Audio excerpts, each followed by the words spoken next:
and then Philippe, and then the two director, and then I will close the thing as a president with my questions and comments. Okay, and so we plan that we should be done in a little over between 2 and 3 hours, I guess, maximum. Okay.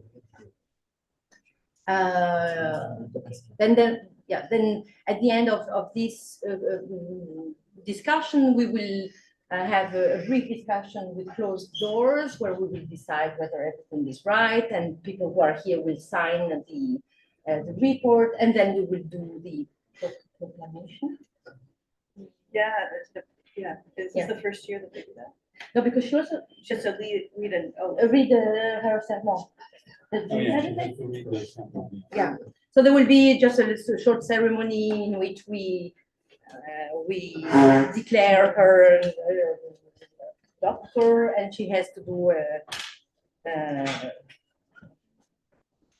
she has to take an oath in front of take an oath in. Yes, but I don't see the text here. Yiming, est-ce que tu as le texte pour le serment? Yes. Okay, Okay. great. If you pass, that is.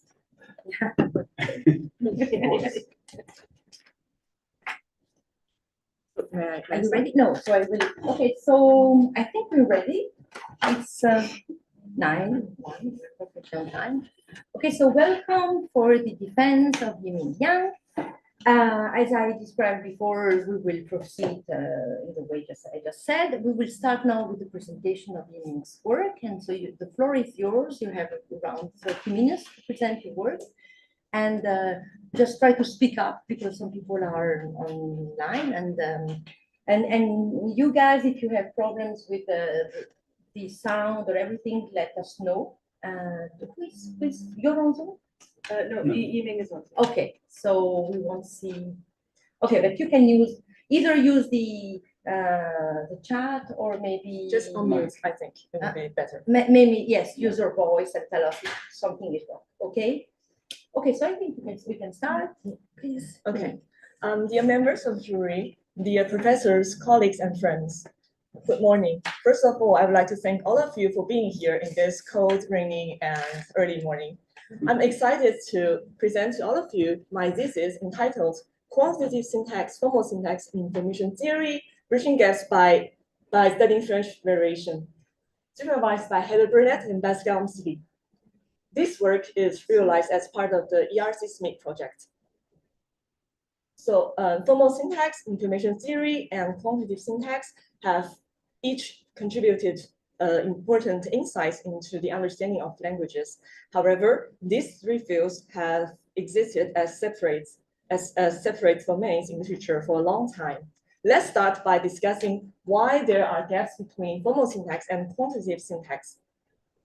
Formal syntax seeks to describe the internal knowledge of a language, that is linguistic competence, in terms of a set of grammatical constraints that determines whether a sentence is grammatical or not. For example, in English, in all indicative sentences, it is obligatory to have a subject, and therefore English is classified as a non-project language in formal syntax. Linguistic competence is opposed to the notion of performance, which involves the use of language. Since natural corpora produced by speakers may contain errors, they are believed to be a reflection of performance rather than competence, and therefore are hardly used in formal syntax studies. Quantitative syntax, on the other hand, studies preference patterns in linguistic variation. So, for example, both sentences in full are perfectly grammatical, and they express almost the same meaning. And quantitative syntax is interested in syntactic factors that determine the preference among those two choices. And therefore, quantitative syntax heavily relies on natural corpora and statistical analysis. Hence, formal syntax and quantitative syntax are distinct both in methodologies and in research interests, and therefore they are orthogonal for a long time. However, during the past two decades, an increasing line of research has started to link social linguistic variation to formal syntax, contributing to refining syntax theory based on studies in linguistic variation, and secondly, showing that grammaticality and frequency patterns may share a common source. One of the most famous examples come from the study of Breston and colleagues in voice in Lumi and English. In Lumi, first and second persons must precede the third person. And if the agent is a third person and the patient is a first or second person, a passive voice must be used in order to make sure that the first and second persons always precede the third person. And therefore, syntacticians have argued that the personal hierarchy constraint is a hard constraint that cannot be violated in Lumi.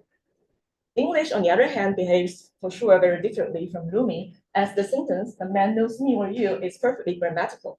So people may conclude that the personal hierarchy constraint is not operative in English. However, if we look closer into the alternation between active and passive voice, in English, we'll find that things are not that simple. In English, if the agent is a first person and the patient is a third person, the active voice is used overwhelmingly over the passive voice. However, if the agent is a third person and the patient is a first or second person, the active voice is also preferred over the passive voice. However, it is crucial to notice that in this second scenario, the rate of passive voice increases significantly compared with the first case. This allows for a word order that first and second persons precede third person. Based on this analysis, Bresson and colleagues conclude that actually the personal hierarchy is also operative in English, but only at the preferential level. And those constraints that only affect preference patterns are referred to as soft constraints, as opposed to hard constraints that determine the grammaticality of a sentence. Despite some studies in this field that try to link linguistic variation to formal syntax, this strength remains underexplored in general. And that's why the first part of my thesis aims to link variation studies into formal syntactic models by studying three variationist phenomena in French, in oral French, which are future temporal reference, subject doubling, and object doubling. Because of time constraints, we will only focus on the first two case studies in this presentation. Let's move to the first case study about future temporal reference. It refers to a phenomenon where a future event may either be expressed by a synthetic future, je le dirai, or a periphasic future, je vais le dire. And these two forms are believed to be interchangeable in most of the cases. A number of factors have been identified to condition the variation between these two forms. However, in addition to all these factors, sentential polarity has emerged as a strong and puzzling effect. More specifically, in Laurentian French spoken in Ontario and Quebec area of Canada, in affirmative context, the periphasic future is preferred over the synthetic future. However, in negative context, the synthetic future is used almost categorically. In Metropolitan French, except Yiming French, people also observe a preference for using the synthetic future in negative context over the periphasic future, but the preference is smaller compared with that in Laurentian French. On the other hand, in Vino French, also spoken in France, previous studies have found no effect of sentential polarity, but reliable effect of temporal distance. Now here comes the question of what about the case for Parisian French? In order to answer this question, I did a first corpus study on future temporal reference phenomena in the multicultural Paris French corpus. It is a recent and extensive documentation of the way of speaking by young residents of Ile-de-France. All of them have a multicultural background, which means that at least one of their parents were born outside of France. As of the day of the investigation, the corpus is composed of 66 interviews with around 800,000 words transcribed. Since the corpus mostly composed of conversations among friends and acquaintances, the French involved in this corpus is rather colloquial or informal. From the entire corpus, I extracted all tokens of syntactic future and periphasic future, and I coded a bunch of factors that have been identified in the literature. More specifically, for the sentential polarity, I split negative context into pas and other negative words such as jamais, tu, ou rien.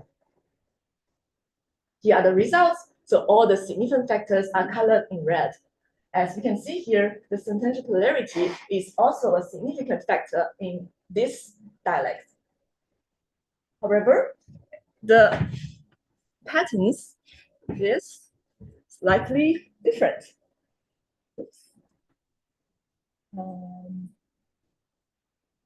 I'm sorry.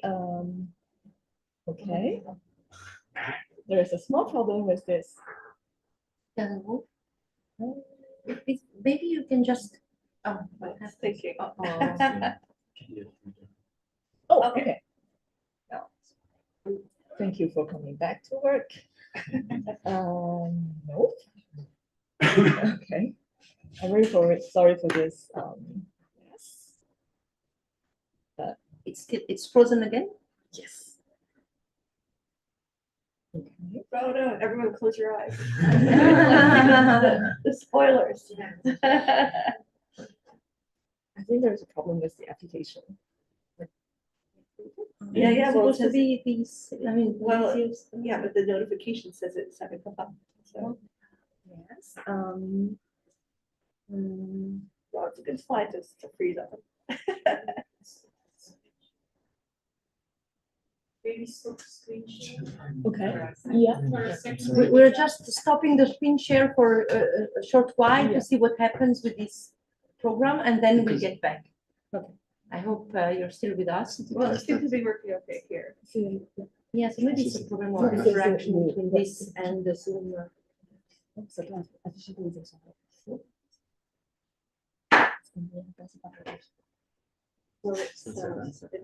committee. And then she's. And the rest is on but we don't see the viewers.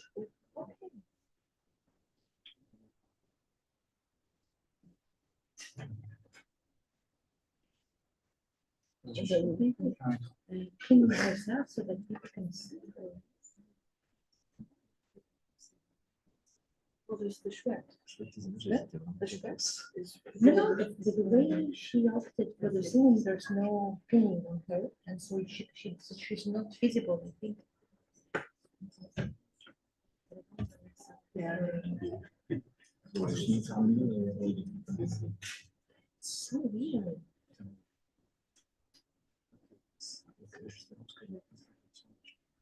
We're gonna. Yeah, I'm very sorry, but we are going to change to another application. Or maybe you could just not use the presentation mode, because we could see the slides without any problem if you don't use the presentation mode. Yeah, so you keep it, Camera. yeah, you share your screen, but you don't get into the presentation Right. mode. Just leave it this Right. way, Yeah. and probably this would work, yes. Okay. Thank you. Does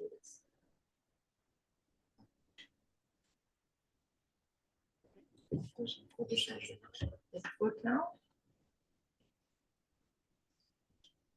Okay, apparently it works now.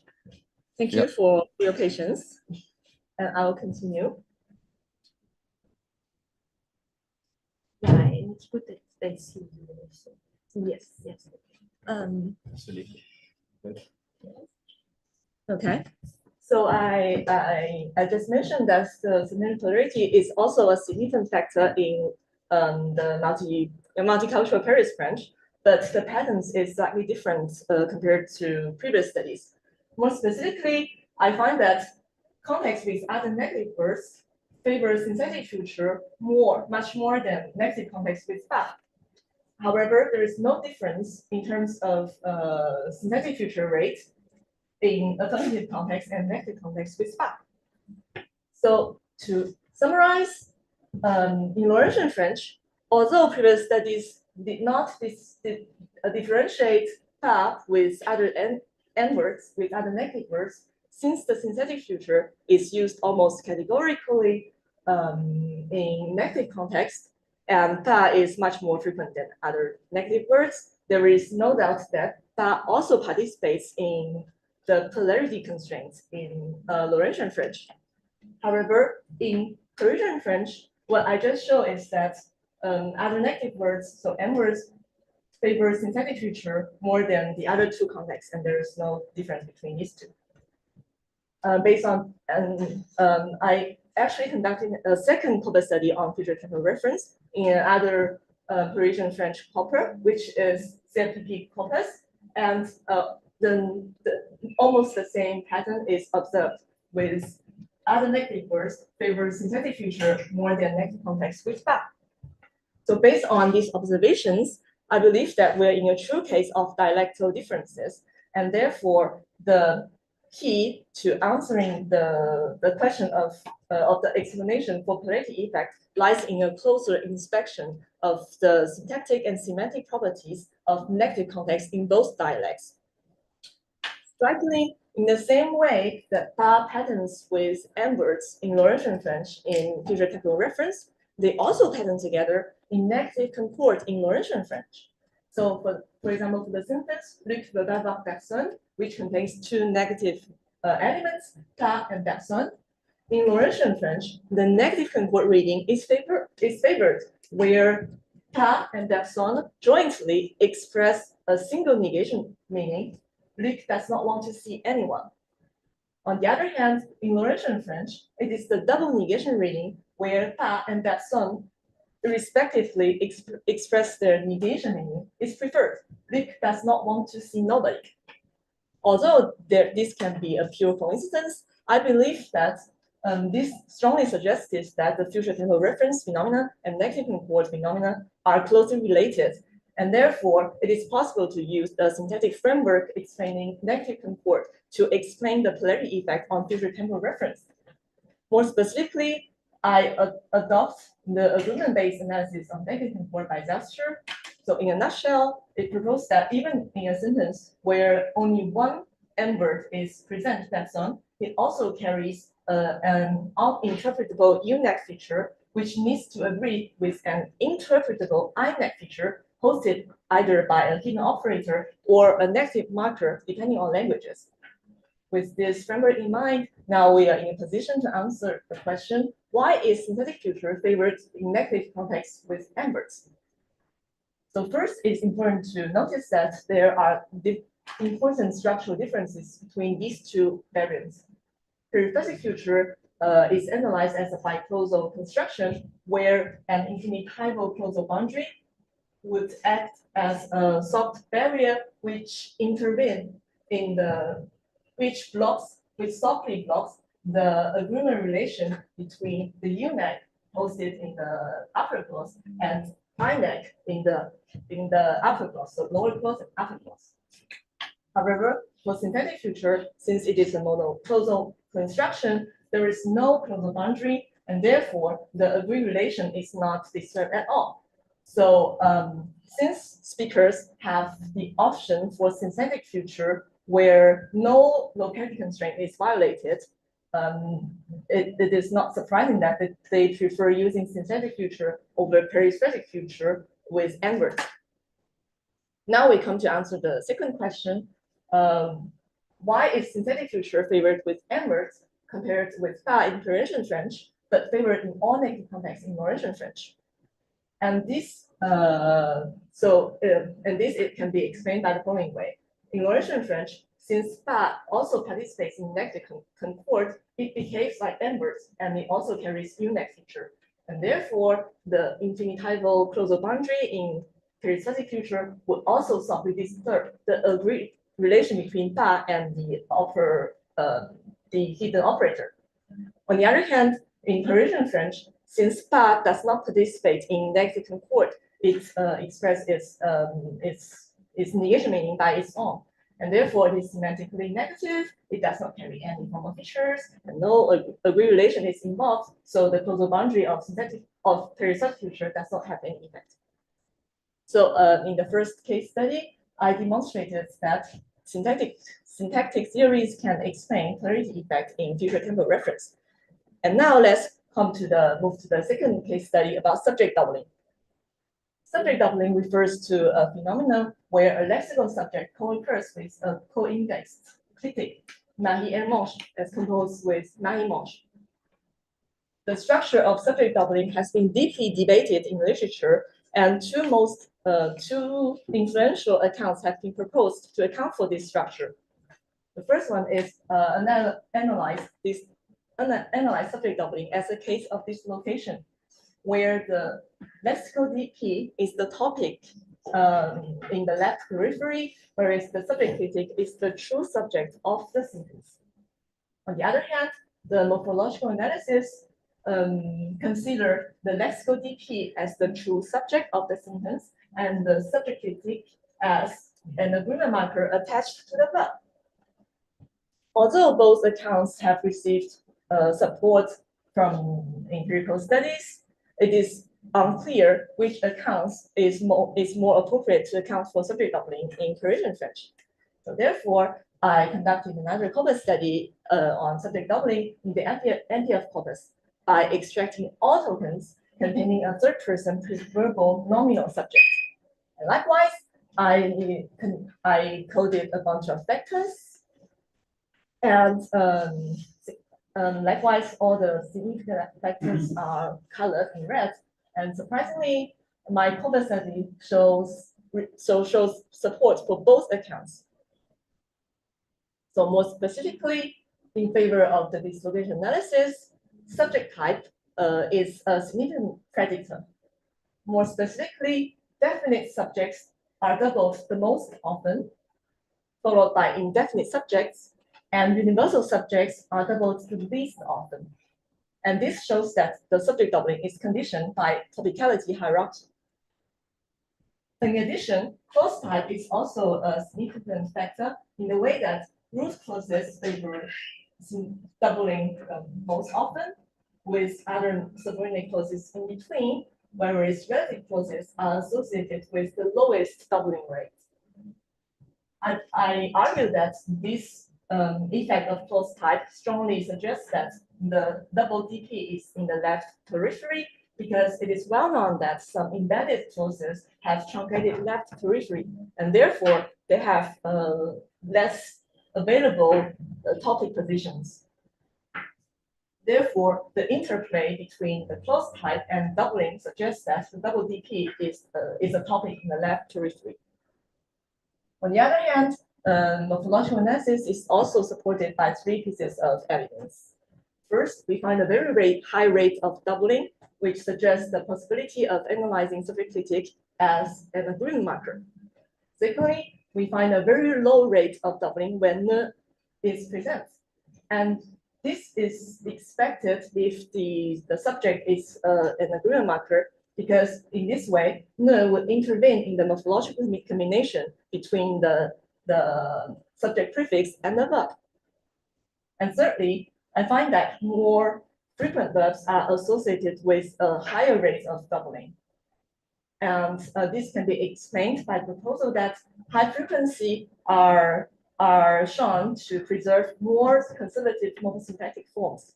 Since French used to have a rich verbal inflection system, it suggests that the subject critics have become part of the verbal inflection and therefore are favored with frequent verbs. So based on all these corpus results, I propose a new structure for subject doubling, which is a hybrid system of the two previous accounts. More specifically, I propose that the lexical DP is the topic in the left periphery, whereas the subject critic is an agreement marker attached to the verb. A corollary of this proposal is that colloquial French is a pro-job language. So as a conclusion of the part one, I have shown that quantitative study of linguistic variation offers important insights into revealing the common source underlying grammatical constraints and frequency patterns. More specifically, I showed that the locality constraint can explain the polarity effect on future temporal reference. And secondly, I showed that corpus studies can help to refine synthetic theories for subject doubling structure and object doubling, which I don't have time to talk about in this presentation. Now let's move to the part two, which aims to bridge gaps between information theory and speakers' preferences. Information theory offers a mathematical quantification of the information of a word as the negative log probability of the word in context. Similar to the notion of surprisal in psycholinguistics, the information of a word captures the idea that the more surprising a word is to the listeners, the more amount of information it conveys to them, and therefore more cognitive resources are needed to understand the word. Since information becomes calculable or estimable, it is therefore possible to explore the role of information in explaining linguistic preference patterns. More specifically, the uniform information density hypothesis is proposed, which links directly linguistic variation to information theory. So the hypothesis is defined as follows.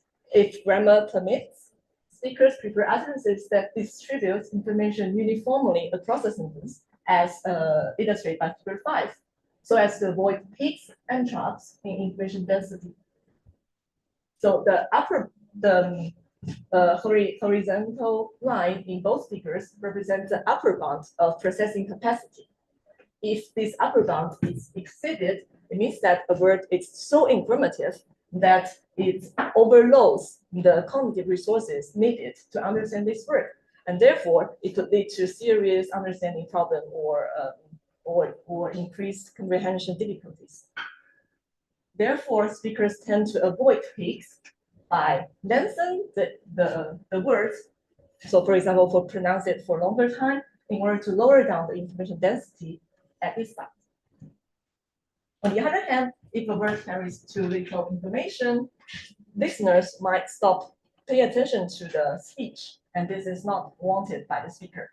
And in this case, speakers are predicted to omit or shorten the word in order to enhance communication efficiency. Although this hypothesis has received evidence from several studies, it is not often explored in linguistic variation studies, and it is particularly the case for French. And therefore, the part 2 of the thesis aims to answering the question: how can information theory account for speakers' preference in variant choice by studying subject doubling and future tense reference? More specifically, as explained previously, in the doubling construction, the extra subject critic does not convey any new information to the sentence, and therefore the doubling variant can be considered as a redundant variant compared with the first one. And therefore, it is predicted that if the lexical peak is with high surprisal, so in the case of peak, people would tend to lengthen it by pronouncing it for longer time. And in this case, people would tend to add this extra subject critic in order to lower down the information density at the subject time. On the other hand, if the DP subject conveys low surprisal, low information, then it's predicted that it tends to not be doubled.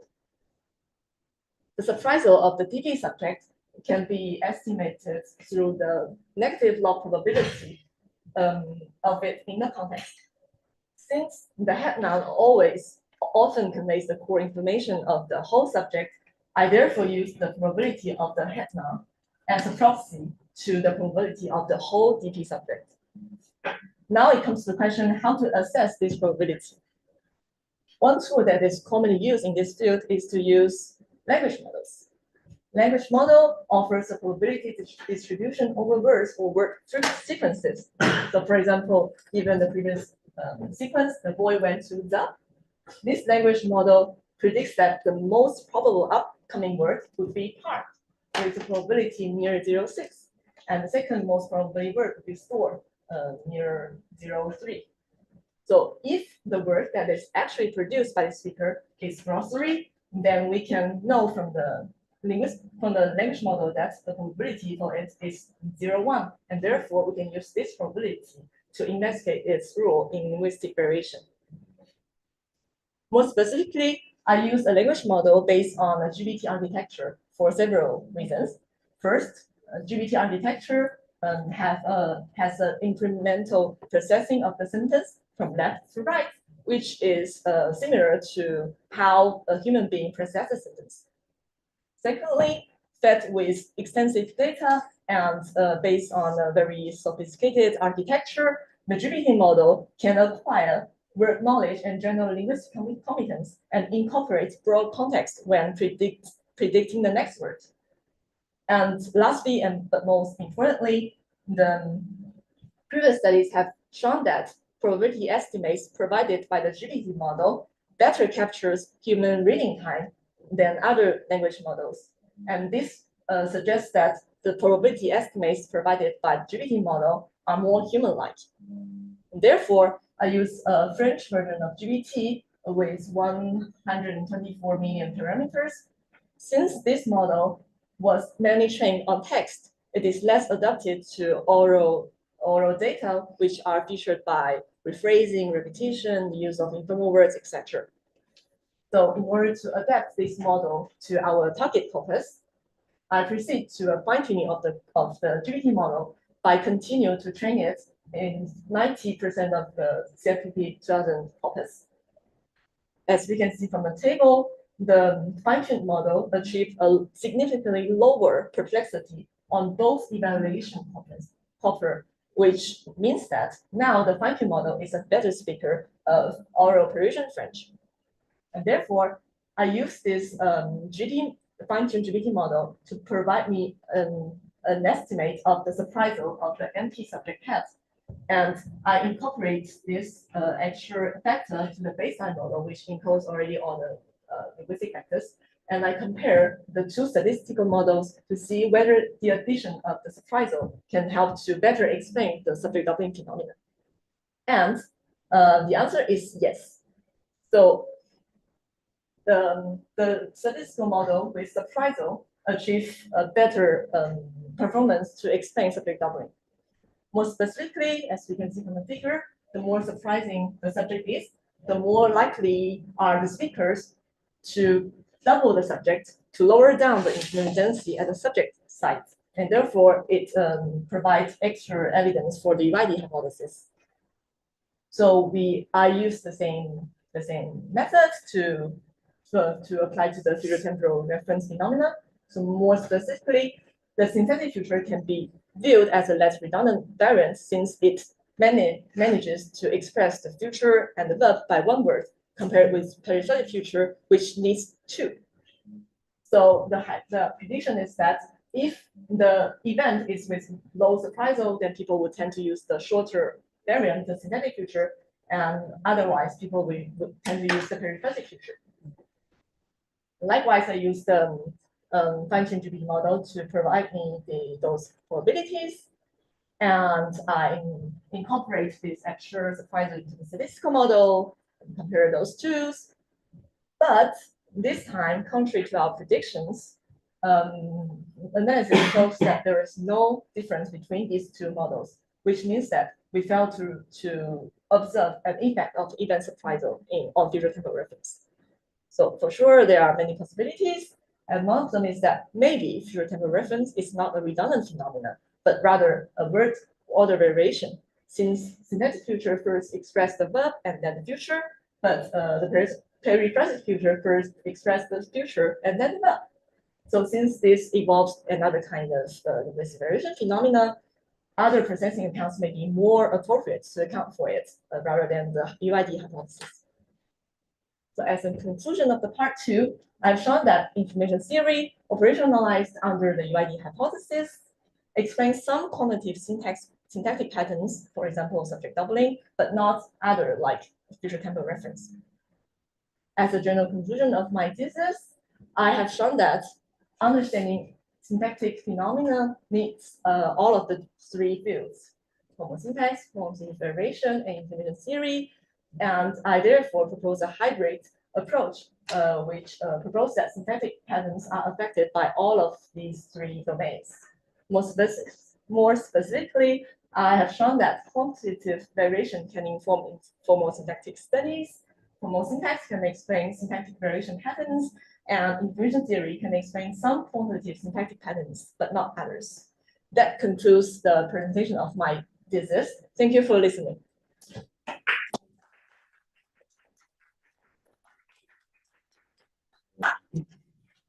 Thank you very much. And so we can proceed maybe. Can you hear Judy if she talks? Can you hear me? I think you don't hear me. Carefully. Not really. Try again. Try again. Can you hear me? Yeah, not very well, actually. Okay, so we maybe can get the a little bit closer. Right in the face. I can try to speak up more. Can you hear me better now? Yeah. Yes. Yeah. Mhm. I just make it fall down. I mean, it's very, very risky here because I'm Yes, so that's why. very clumsy. Yeah? No, that's, so maybe we can do that. Okay. Thank you. Thank you very much for a very nicely written dissertation and for tackling the very important and difficult task to try and build bridges between sociolinguistic analysis and linguistic theory. I think this is something very important, and I think this is something that your dissertation does well. And I hope that you will continue in this vein and you will encourage more people to take this path. So I have a few comments, and actually one that was inspired by your presentation about the connection between the use of the two futures in Laurentian French and the difference between Parisian French and Laurentian French. One element you may not be aware of is that the strength of the constraint or the connection between the synthetic future and negative polarity is decreasing in Montreal French. So based on an analysis by Hélène Blondeau and I think, and Mireille Tremblay, so it shows, so there is still a very strong effect, but the use of the periphrastic future is increasing. Oh. So very what does this mean with respect to your hypothesis? And is it possible that maybe we might see a difference between pa and the other negative words that may be appearing in this variety? So I know this is the case for Montreal French. I think this is something that is increasing on the radio. I hear examples of periphrastic future with negation. I wouldn't say all the time, but frequently enough that I've been collecting them. So that would be something interesting for you to test. So yeah, and I didn't quite notice when I started speaking, so please stop me when I get close to 20 minutes. The other brief comment I will make is that I was going to ask about negative concord in Parisian French, and in your dissertation, you phrase it very strongly in at least one place that the negative concord reading is not possible. And I said, I thought this doesn't sound possible, and I looked a little bit, and I did find a passage in Frey, 1929, where he does talk about it. And in your presentation, you talked about the fact that the double negation reading is favored in Parisian French, not the only one possible. So that's a good improvement. All right. So one question I do have is about your soft constraints and what you really mean by that. In your dissertation, you write on page 32, I view soft constraints as probabilistic restrictions that can be activated or deactivated with a certain probability. When activated, speakers tend to produce sentences that do not violate the constraint, while when deactivated, other factors may take precedence. I wonder what this means exactly. I wonder to what extent it is equivalent to the idea that a constraint may have variable effect in this application. If we think about those adaptation of optimality theory, for example, by Cucci or by Antilla. So is your idea of a soft constraint similar to that or different? And And yeah, maybe I will ask this because this is all connected.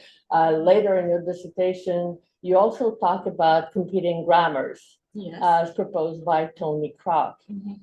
And when I think about the way I understand competing grammars is that you don't have variation within Yes. any of the grammars, but you have two grammars in Yes. the head and you go back and forth between colloquial French and standard French. So in that kind of model, I don't really see where soft constraints might fit. So could you Yes. try to Yes, sure. make your ideas clearer on this point? Yes, sure. So my idea about soft constraints is indeed inspired by the idea of Grasna in the OT, in the sense that so in OT all the constraints are ordered, but in the way of Bresnan's interpretation of soft constraints, there may be so overlap between constraints, and that's why that's where the variation comes from. But for my case, it's slightly different because I don't really use the constraint for the OT. For example, the locality constraint is something that comes from minimalism, but not from the OT. So that's why I try to reinterpret this notion under the principle and parameter, the principle and parameter framework, in the sense that so all the constraints are either active or not. So for me, soft constraints can be active or inactive based on a sort of probability. And to my understanding of the future temporal reference, so from my very naive point of view of soft constraints, I do not consider it as a competition between several grammar, but rather a grammar where we have a parameter for each constraint. So for example, for pro job in English, it is very hard. So it's either 0% or 100%. But for locality constraint in French, it's and for certain phenomenal like temporal reference, it is not either 0 or 100 but it is rather something in between. So this is my interpretation of soft constraint in temporal reference. And it is true that in the second case for subject doubling, I do mention the idea that I think linguistic variation is computation between two grammars, but I argued it only for subject doubling because from our case of subject doubling, we can see that the rate of doubling is not 100%, but it's only 77% if we also included post-verbal subject doubling. In this case, we need to somehow explain for the remaining 20% of cases where we don't have doubling. And when I look into the data, I find that most of them involve formal register, such as the appearance of ne, and also when people talk about history, education, etc. So this shows that it's in a case of formal register. So and also given the literature on the colloquial French, it has been proposed that colloquial French may have a combination of two grammars, two dialects. One is the standard French, and the other is a more colloquial one. And people might interchangeably code switching between these two dialects. So that is my interpretation. That is why I cited the idea of combination grammar to explain all the patterns that we observe for subject doubling.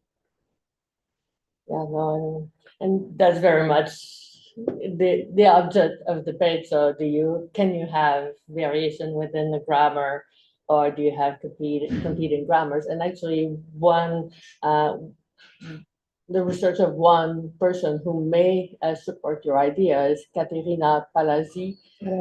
So looking at acquisition, what she finds is that in very young children, age 3 or so, so initially they only have double subjects and they have no ne. And slowly ne starts appearing, and they do have some non-double lexical subjects. So, but it looks like their initial grammar has categorical subject doubling. Yes. So, Yeah, very so that would be interesting for you to look at. Thanks. All right, so let's see, there are so many different interesting points. You also talk about the fact that these agreement markers, the subject clicks that behave like agreement markers, that does take the place to some extent of the missing verbal inflection that we lost through the history of French. So there would be the idea of a continuation. And I very much like the idea that, yeah, those subject predicts have replaced the missing inflection, because if you take the verb parle, for example, it's any person except second plural, right? So fortunately, we have je and il and on to tell us which person it is. But unfortunately, it's difficult to make the claim that, or to see that there is a diachronic continuation between this, that as the inflection was lost, the use of subject doubling was becoming more formal. Because obviously we don't have recordings from the 17th century or any century before the 20th. All we have is written documentation. So we have plays, we have some letters, but if we look at the written documentation that we have, it doesn't seem that subject doubling goes very far back in time. So we look at plays by Molière or other authors, and subject doubling is very rare. We know it existed because some grammarians that made comments and said, Houdin, for example, said, one shouldn't say Monsieur il a dit, but should say Monsieur a dit. So it was frequent enough to be noticed by a few grammarians, but it's hard to find much documentation of its existence. And I also know, based on Picard, that subject doubling seems to be pretty recent. Before the 20th century, you do see examples of it, but it's not as frequent. So is it because I don't have recordings of oral Picard and people were not writing exactly what they were saying? Or is it because it is recent? We may never know the answer, but so it's unfortunate that I think so.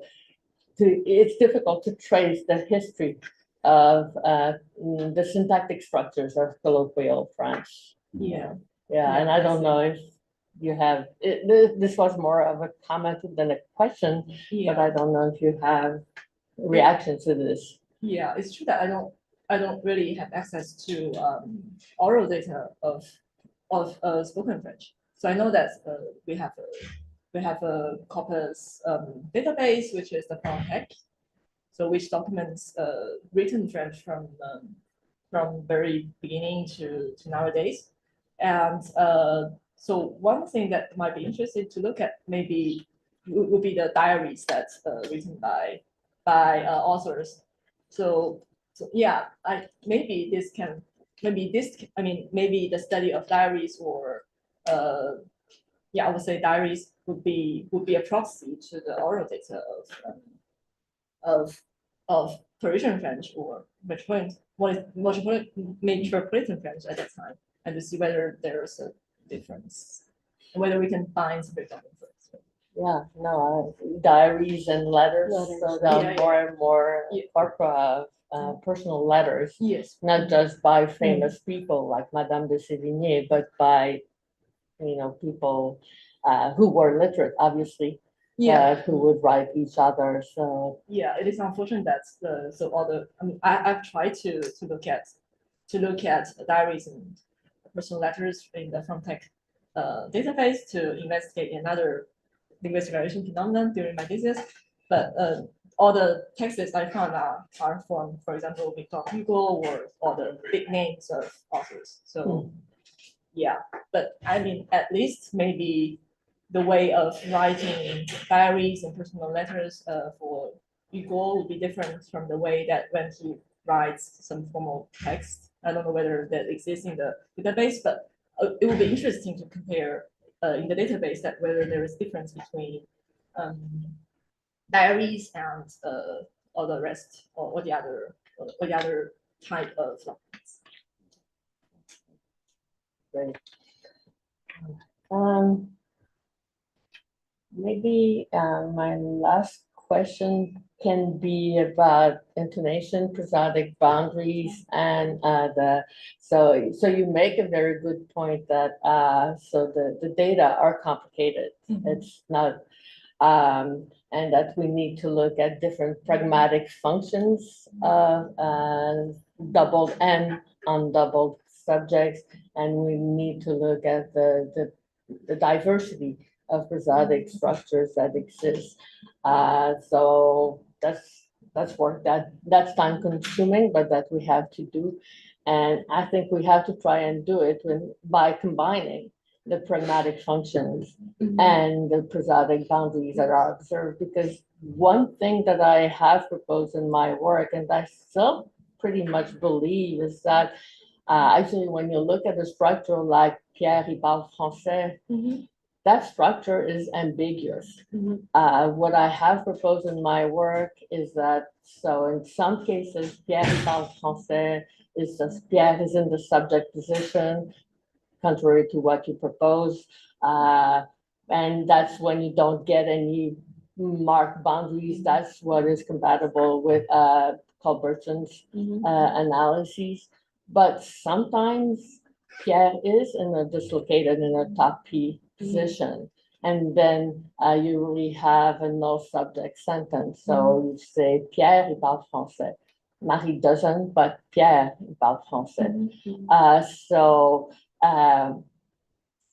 I don't know if you don't really talk about this possibility and why you decide to go for a single structure where the subject is always in top P position and you have a null subject. So could you speak about this, the advantages of your study, of your proposal? And actually the last thing I will say about mine is that I can see why it might do better to capture the fact that, so while it is true that you have more subject doubling in main clauses, you still have some embedded clauses. And if the subject is always in the top P position, then how is it possible that you also find it in the embedded clauses? Yeah, so my answer to this is that it's not the case that all the embedded clauses have truncated left periphery. So according to multiple studies, for example, proposals, for example, for the author that I cited, sorry, I don't have the name in my mind, but so they find that the root phenomena is restricted to a subset of embedded clauses. And so therefore that explains why the rate of doubling in other subordinates is significantly lower than root clauses, but not very low, because that is because some embedded clauses can indeed have a full left periphery. Yeah, and also one of my arguments for the double subject being the topic position also comes from relative clauses. So I don't know whether you remember the figure, but so all the other subordinate clauses have a lower subject doubling compared to root clauses, but not many lower. So it's significantly lower, but in terms of rate, it's not. It's maybe it's 10 or 20% less. But for relative clauses, strikingly, it is doubled with a very low rate. And this can be explained if the double DP is in the left periphery, because in this case, the A bar dependency in the relative clauses would be disturbed by the topic, which is also A bar. So combining all these facts, I propose that the clause type is strong evidence in the favor of the analysis where the double DP is in the topic, because otherwise it is hard to, because otherwise if all the double DPs are in the subject position, then we would not have observed this interplay between clause type and doubling, and it's in particular for the case of relative clauses. So yeah, so I'm aware of the weakness of my studies, because I actually do not listen to every tokens to differentiate all the clear dislocation cases and the rest of it. But when I listen to a sample of them, I noticed that most of them do not have any causal, do not have any intonation mark. So I just listen it like this. So what I can notice is just the pause. So what I can say is that most of the cases do not have pause between the double DP and the subcritic. But maybe if we do a deeper analysis of it, maybe we'll find that intonation might be different or etc. And this is something that has been conducted by Divinity and Avanzi. So they do listen to a sample of 400 subject doubling tokens in the CFP corpus, and they do a very detailed investigation of the interaction between information and subject doubling structure. Yes, but I did not do this because I have like over 3,000 tokens, and it would be hard to separate those two if you just listen, because it might be subjected to personal interpretation or etc. Yes. Yeah, but I'm aware of this weakness. So one thing that I can do is to look into a sample of the subject doubling cases that I have in my data set, and to see exactly the distribution of very clear place of dislocation and the rest of them, to see whether the patterns that we observe for close type mainly accounted for the clear dislocated cases or on the other hand, or otherwise. But one thing that needs to notice is that I'm not the first person who find an effect of close type. Actually, when people were doing subject doubling studies in Laurentian French, they also observe the same patterns. So they also find that relative clauses are related with the lowest rate of doubling, whereas root clauses are associated with the highest one. But people do not actually propose an explanation for that. They just document it. So I am not sure.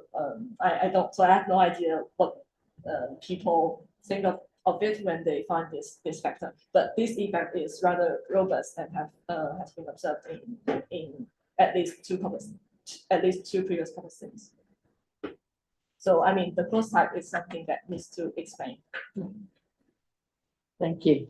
Thank you. Thank you.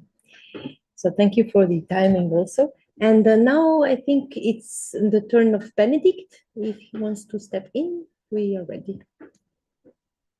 Hello, can you hear me? Yeah. Okay.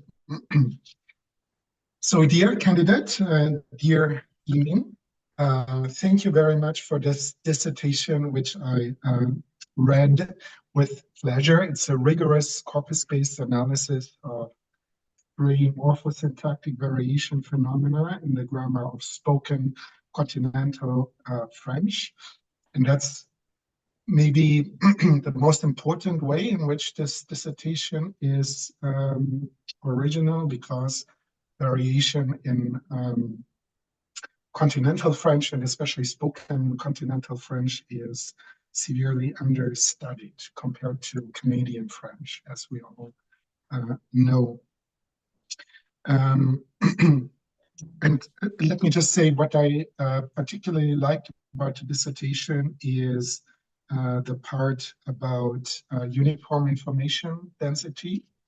I think that's really cutting edge, or even beyond cutting edge. And yeah, the way you use GPT-2 models to obtain surprisal estimates is really nice. So maybe somebody has done that before, I'm not sure, but it's the first time I came across this methodology. So thank you very much. I do have a few questions. Let me maybe start with a couple of technical questions about the regression models you present. So let's, for example, take the regression model you present in table 2.1. That's the chapter about future markets, right? So that's I'm sorry to interrupt. page 80. I'm sorry to interrupt. Yes. Is it possible for you to speak louder, because I mean the speaker here does not work super well, and I cannot. The Closer to sound. the microphone. Yeah, closer, maybe get closer to the mic when you speak. Sure. Thank Yeah, you. perfect. That's better. Thank you. So Is it page better 80, now? you said, right? Yes. Yes. So did you hear my appreciation of the Yeah. so that part came over clearly? Okay, so I have a couple of questions about the regression models. For instance, the model in table 2.1, page 80. Yes.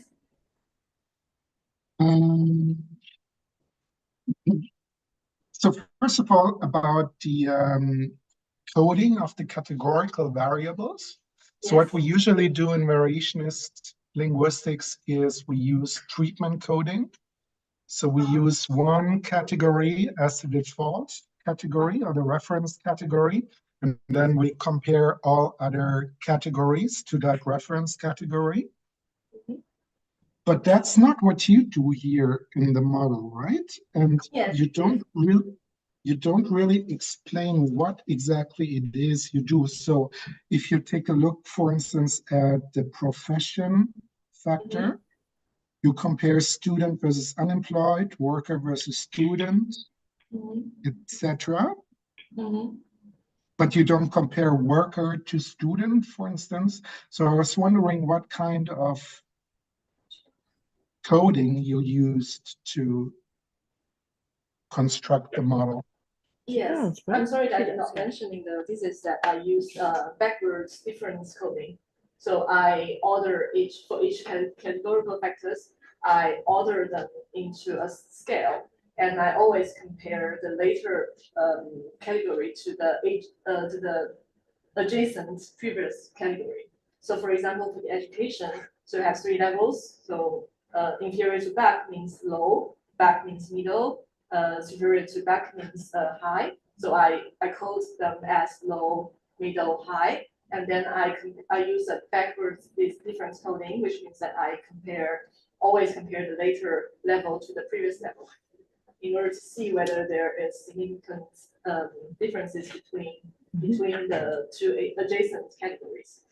So one of the reasons that I did not use the treatment coding is because I think it's very hard for me to define the reference category.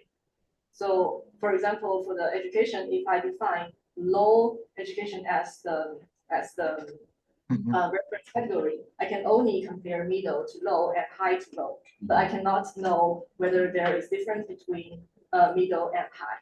And the same thing for example, for the potential polarity effect that I found not in table but in favorite table reference. So if I consider affirmative context as the reference level, then I can only compare fa with affirmative and other negative words with affirmative. But I would not be able to know that there is a significant difference between fa and other numbers.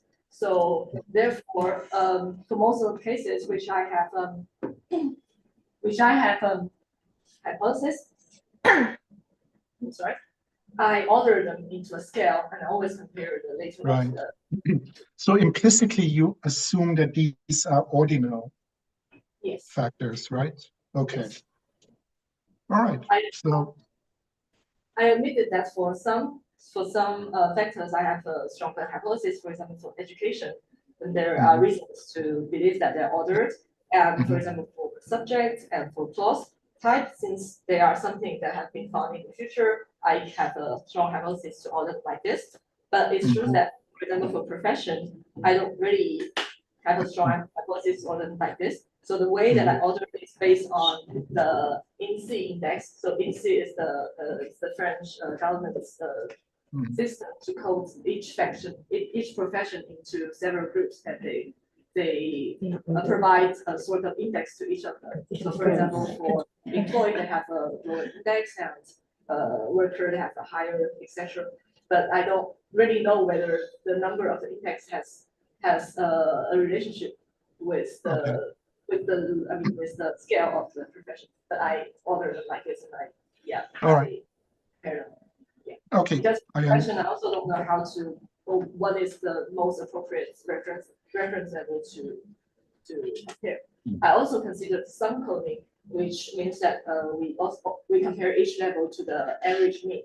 But in R, even if we use some coding, we would not be able to know one level. We would not be able to know whether we can know, for example, in R, if we use a sum coding for profession, which has 1, 2, 3, 4, 5, 6, which has 7 levels. We can only know 6 levels, information about 6 levels, but we cannot know the first one. We can know whether the first one they were subject-knowing or not. And it's a very difficult decision for me to define this level, which needs to be missing. So that's why I use the backwards coding, which can help me to incorporate all the levels in the model. Okay, that makes sense. Here's another question. So usually we present minimal adequate models. But for instance, the model in table 2.1 does not seem to be a minimal adequate model. For instance, none of the contrasts in the profession factor are significant. So why didn't you remove this factor from the final model? Yeah, so thank you for the question. So what my understanding about logistic regression model is that if we include one factor into the model and it does not have any collinearity problem with another one, then we sort of control this factor. So for example, if I put profession, education, gender, age, and etc., we control all of those factors. And when we observe the effect of education, it means that it has an independent effect on subject object, but not because of collinearity problems with others. So that's why I coded all of the factors that I'm aware of in the model, and I checked for the collinearity problem of them, and it shows that there's no concern of collinearity. And so that's why I presented all of them in the table, because maybe it's not appropriate, but I think that the fact that the profession does not have a significant effect on subject object also provides information about it. For example, we can see the coefficient, we can see the tendency, even though it is not significant, which means that the coefficient does not have any sense. It does show us an idea of the tendency between each level with respect to the subject domain. So that's why I presented all of them in the model. But if it is a more common practice to remove all the non-significant factors from the table, I can also do it. And I think it's standard practice and variationist linguistics. If you have good reasons not to do it, then it's also okay. But just to let you know that this might require further explanation. And lastly, about these regression models, you never report, as far as I can see, goodness of fit measures. So I'm not sure how explanatory these models actually are. So did you calculate index of concordance values, for instance, or partial R-squared measures, or things like that? Actually, I did not do the C index. You have to share your screen if you want. Okay, show I'm going to something. share some extra slides about the evaluation of the statistical models. But I'm sorry, this is a new computer which I have Should also speak up, because I think you're yeah. Oh, sorry, this is the new computer, so I don't really know how to manage it, but I'm going to share you some slides, extra slides about the evaluation of statistical models. Also speaks Chinese.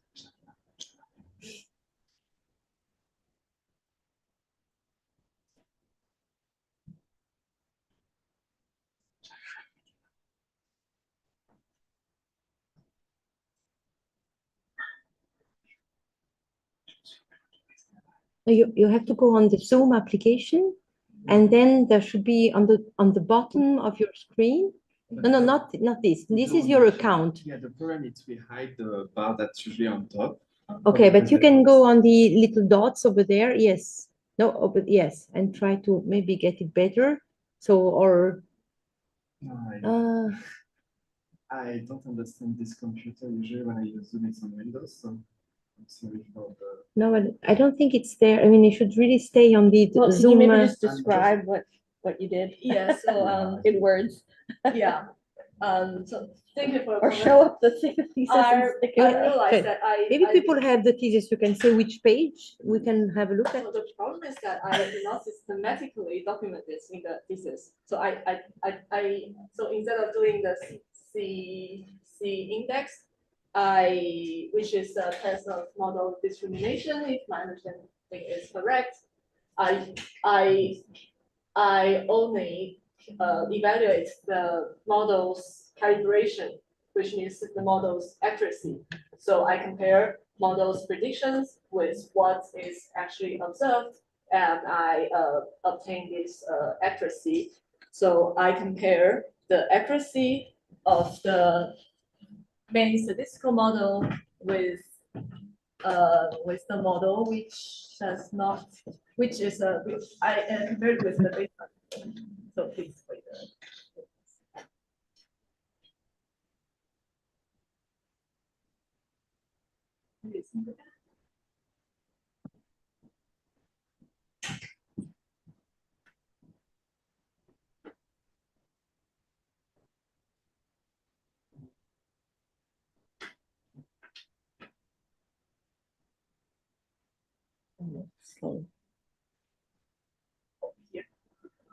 Can you? But they can't see it. Or can you see it? Yes, yes, I can see it. I can see it. Oh, right. Okay. So that's Sure. good. That's an accuracy measure, but the problem is it's sort of hard to interpret because it always depends on the baseline, which you also report. So Yes. typically we rely on index of concordance values, which so here you have it, Yeah, 0.855. so for the Okay. time of reference, I also use the ROC curve measure, which Okay. is a measure of the discriminant Okay. natural ability of the model, and it says that at least for the future time of reference model, it has Yeah. excellent. Okay. That's a very good value, and that's for subject doubling, right? That is for future time of reference. Oh, that's future temporal reference. Wow. Yes. Okay. Yes. And for subject doubling, what Yeah, kind of? however, I did not do the same thing for subject doubling. And for Alright. so for subject doubling, I only do the accuracy test. So Okay. I'm going to do it. So maybe it would be really informative if you could also do it for the other. Okay, nice. Okay. All right. And then I also, of course, have some more substantial questions. Okay. Thank you. My first question is about the future, actually. So page 43 in your dissertation. You state that I hypothesize that a frequently used verb is easier to retrieve, blah, blah, blah. Allow speakers to have more cognitive resources to pick up on more complex variants, such as the synthetic form. So why is the synthetic future more complex than the periphrastic future?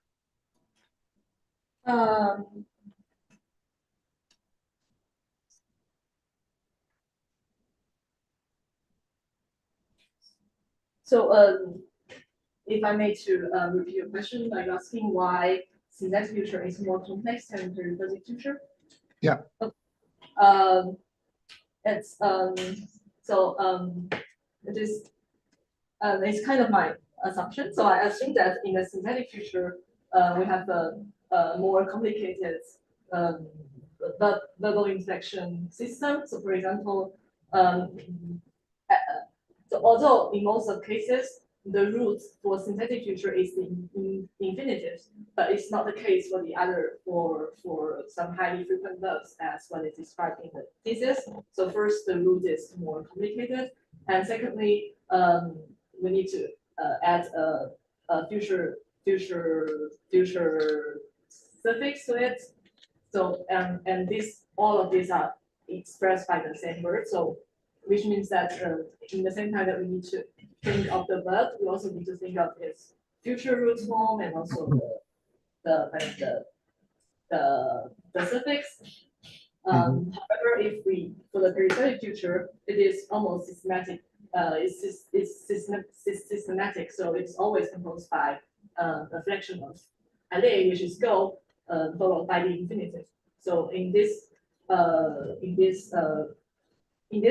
sense, synthetic future for me is a more complex form compared with periodic future. Yeah, but if it is not well bounded, then for the frequency for explanation of the frequency effect, the idea is that to learn the synthetic future, children need to remember the rules and infection. So it's something that they must repeat again and again. So, but with the periphrastic future, you also get inflection. You get it on the verb again, right? Yeah, but for the periphrastic future, we only need to conjugate alle, the verb of alle. And since alle is a very frequent verb, it's people used to change the alle. But for synthetic future, some rules are unpredictable. Okay, all right. That reminds more amount of memory. All right. Okay, and this takes me to another question I had about the future temporal reference alternation. So as I said, I love the part about UID in the dissertation. I'm glad to see that you get an UID effect for subject doubling. I'm almost equally glad that you do not get an UID effect for the future marker alternation, because I don't really see why the future marker alternation would be sensitive to UID effects. So the typical scenario is that you get these effects when you have the choice between more explicit options and less explicit options, right? As with subject doubling versus non-subject doubling. Yes. And so you assume that the periphrastic future is more explicit than the synthetic future, right? Yes. Can you explain to me why the periphrastic future is more explicit than the synthetic future? Yeah, sure. So so first of all, periodic future express future and above by two words, but synthetic future only use one word to express the same thing. So that makes the synthetic future a shorter form compared with periodic future. And also for the periodic future, it's explicitly so when you use the auxiliary go alle, it's true that it might be ambiguous between the lexical verb alle or using as an auxiliary. But it's for the speaker, it allows him more time to think of the verb. So the idea is just that periodic future needs two words, which is longer compared with the synthetic future. And there are studies which argue that word boundary are important. So even maybe it's the case that the number of syllables in periodic future is equal to the number of syllables in synthetic future. There have existed morphological analysis which shows that the word boundary is very important for the processing. So that's why I opt for number of words instead of number of syllables. And I assume the research usually as more redundant compared with the synthetic ones. Mhm. Because the thing is, my colleagues from cross-linguistic typology keep reminding me, Martin Haspelmath, for instance, that the notion of the orthographically transcribed word is naive, and we shouldn't use it. So as you say, the two variants do not typically differ in the number of syllables. They do not typically differ much in the number of morphemes.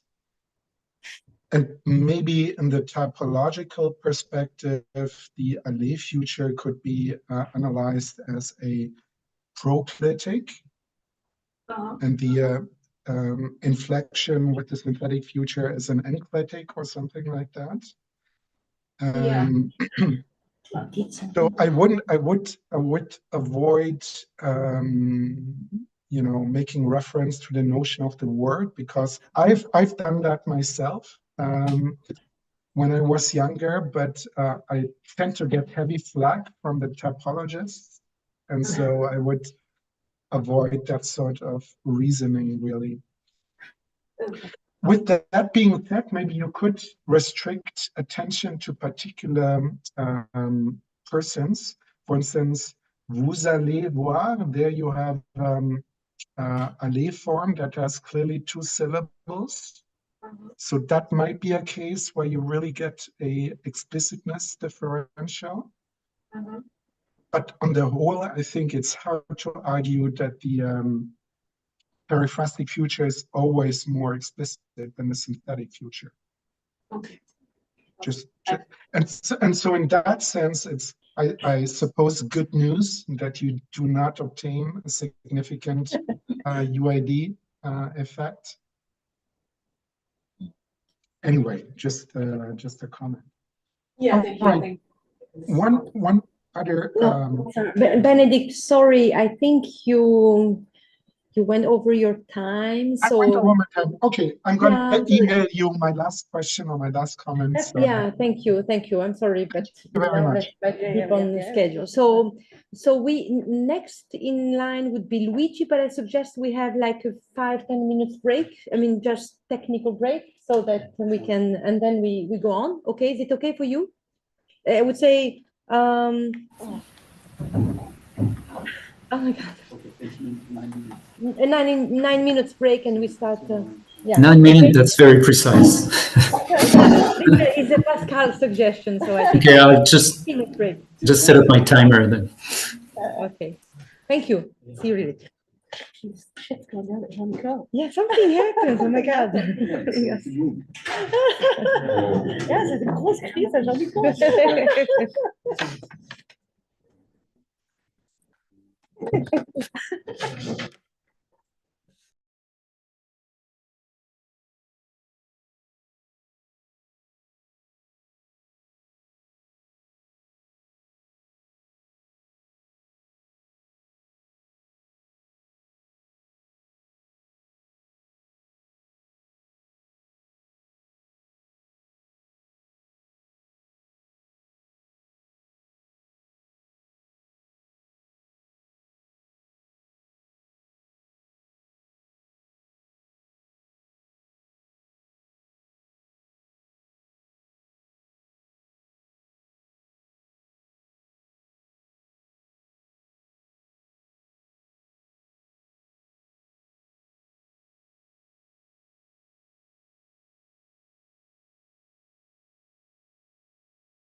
You're back. Thank you. Thank you.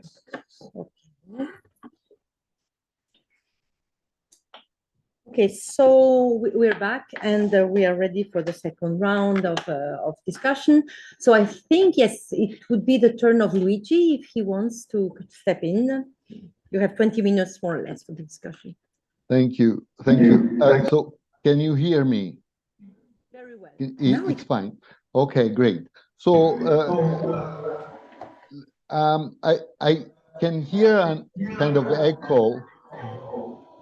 We don't. No? We don't hear it. Yeah. You don't. Okay, so let me try to speak, even though it's very disturbing for me. Can you maybe you can switch off your mic on the computer because it's the sweat now that. Yeah, but the sweat is the computer. Okay, there's no. Let me just try it like that. Is it still okay? Yeah, it's perfect for us. Okay, actually, I think, yeah, there probably was a double microphone, I believe, that created a problem. Okay, so let me also say that I very much liked to read this thesis, was very, very interested, and I very much appreciated the effort, I think the successful effort of creating bridges between very different domains, formal linguistics, corpus linguistics, variationist studies, information theory, artificial intelligence. That's all very impressive. And I think what is important is that the breadth of the thesis does not go to the detriment of the quality of individual aspects of the analysis. So, for instance, as far as the domain is concerned of my direct expertise, I can say that the analysis that you propose of negative structures, for instance, or of clitic doubling and so on, is very accurate, detailed, and theoretically sound. So I very much appreciated reading this piece of work. I have several questions and various suggestions on specific points. So the first thing is that I was also intrigued by the interplay in your system between soft and hard constraints. And I was going to ask you, what kind of general model do you have in mind involving that sort of interaction? Now, in an answer to a previous question, I think you made it clear that you have in mind a kind of a parametric model. That is to say, if I understood correctly, the assumption would be that certain constraints, let's say a locality constraint, intervention constraint, or whatever, are part of the language faculty, and that they go with a parameter that says strong or weak or something like that. And then the language learner sets the parameter on the basis of experience. So this seems to be a coherent model as far as I can tell. But I was wondering if there could be there could be a more complex interaction with other systems that would be involved. The reason why I'm thinking of that is that when you illustrated through Bresnan's paper the possible interaction between soft and hard constraints, one example that came to my mind is the case of relative clauses. So if you take the possibility of forming, let's say, subject and object relatives in different languages, as we know, some languages strictly grammaticalize the fact that only subject relatives are possible, right? So if you take languages like Malagasy, other such languages, subject relatives are fine, object relatives are not. So you can't say things like, here is the girl that the boy greeted, right? And if you want to say that sort of sentence in Malagasy and similar languages, what you have to do is to transform the sentence with the patient that becomes the subject through passive, and then you can ask what has been called a passive object relative without any problem. Now, this kind of constraint is completely grammaticalized. That corresponds to, let's say, the first degree of the Keenan and Comrie hierarchy, for those who remember these things from many years ago. Of course, in other languages, it's not operative. So if you take English or if you take French, many other languages, you can form subject and object relatives. Still, you observe that there is a preference for subject relatives that emerges in many ways, that emerges in performance, that emerges in language acquisition. Subject relatives are acquired before object relatives. That emerges in pathology. Subject relatives are more resilient in different forms of pathology. That emerges in adult psycholinguistics. So, for instance, if you try to elicit an object relative, it's very likely that a speaker of English will do what the speaker of Malagasy must always do. That is to say, turn the active into a passive sentence and then ask the relative and produce the relative. So produce something like, here is the woman that was greeted by the child, or something of the sort. Okay, so in this case, it's kind of reasonable to see behind this phenomenon some kind of general cognitive or perceptive phenomenon that some people have called, similarity driven interference, by which it's hard to express certain properties or identify certain elements if in the relevant surrounding, there is something similar, right? That's found in perception, that's found in many domains. And clearly what is problematic in terms of this kind of principle in the case of object relatives is the fact that you have to build a relation between two positions across a position, the subject position, which has certain similarities. Okay? Then this property is completely grammaticalized in some languages, partially grammaticalized in other languages, perhaps not grammaticalized at all in other languages, but still you can see the effect in performance, in various types of performance.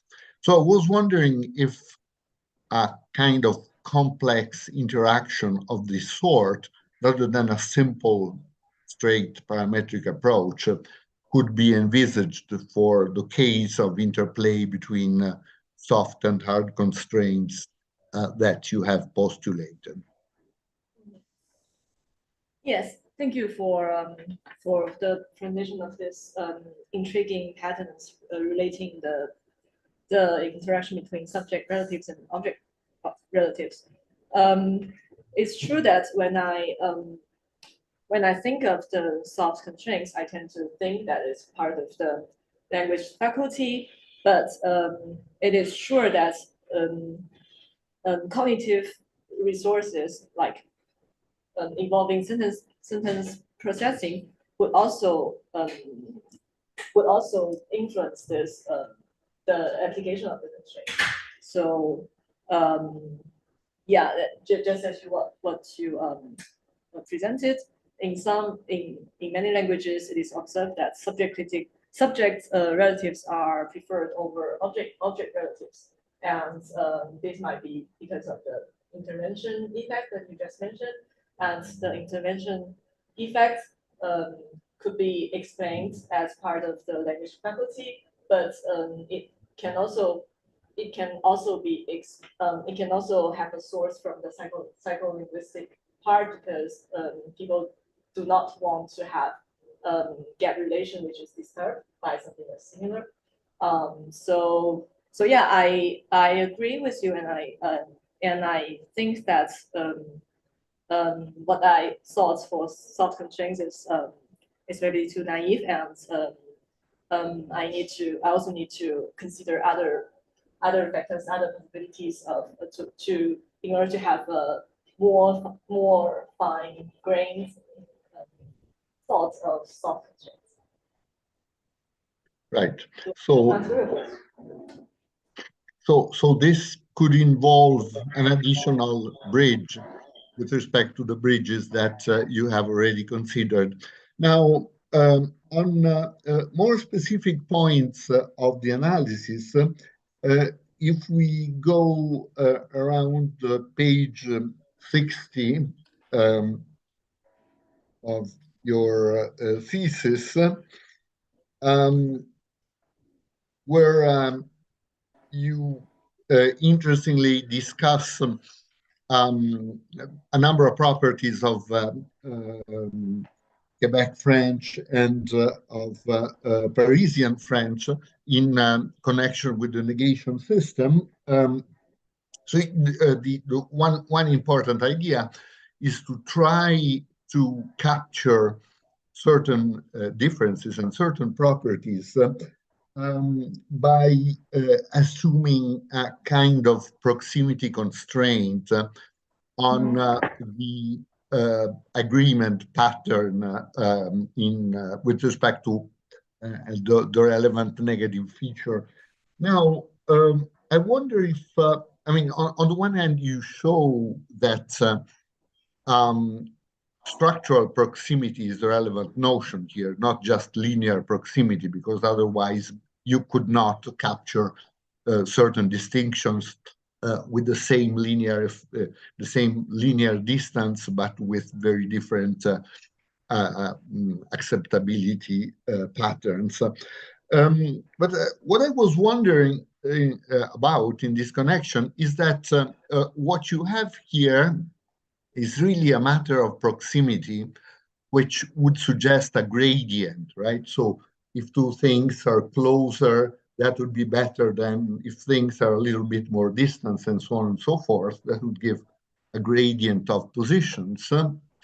But rather you get something more categorical, that is to say, two distinct agreement patterns, one being specifier head agreement, and the other being, let's say, head complement relation, or in any event, a relation that is determined by C command from the head triggering agreement to the phrase that enters into an agreement relation.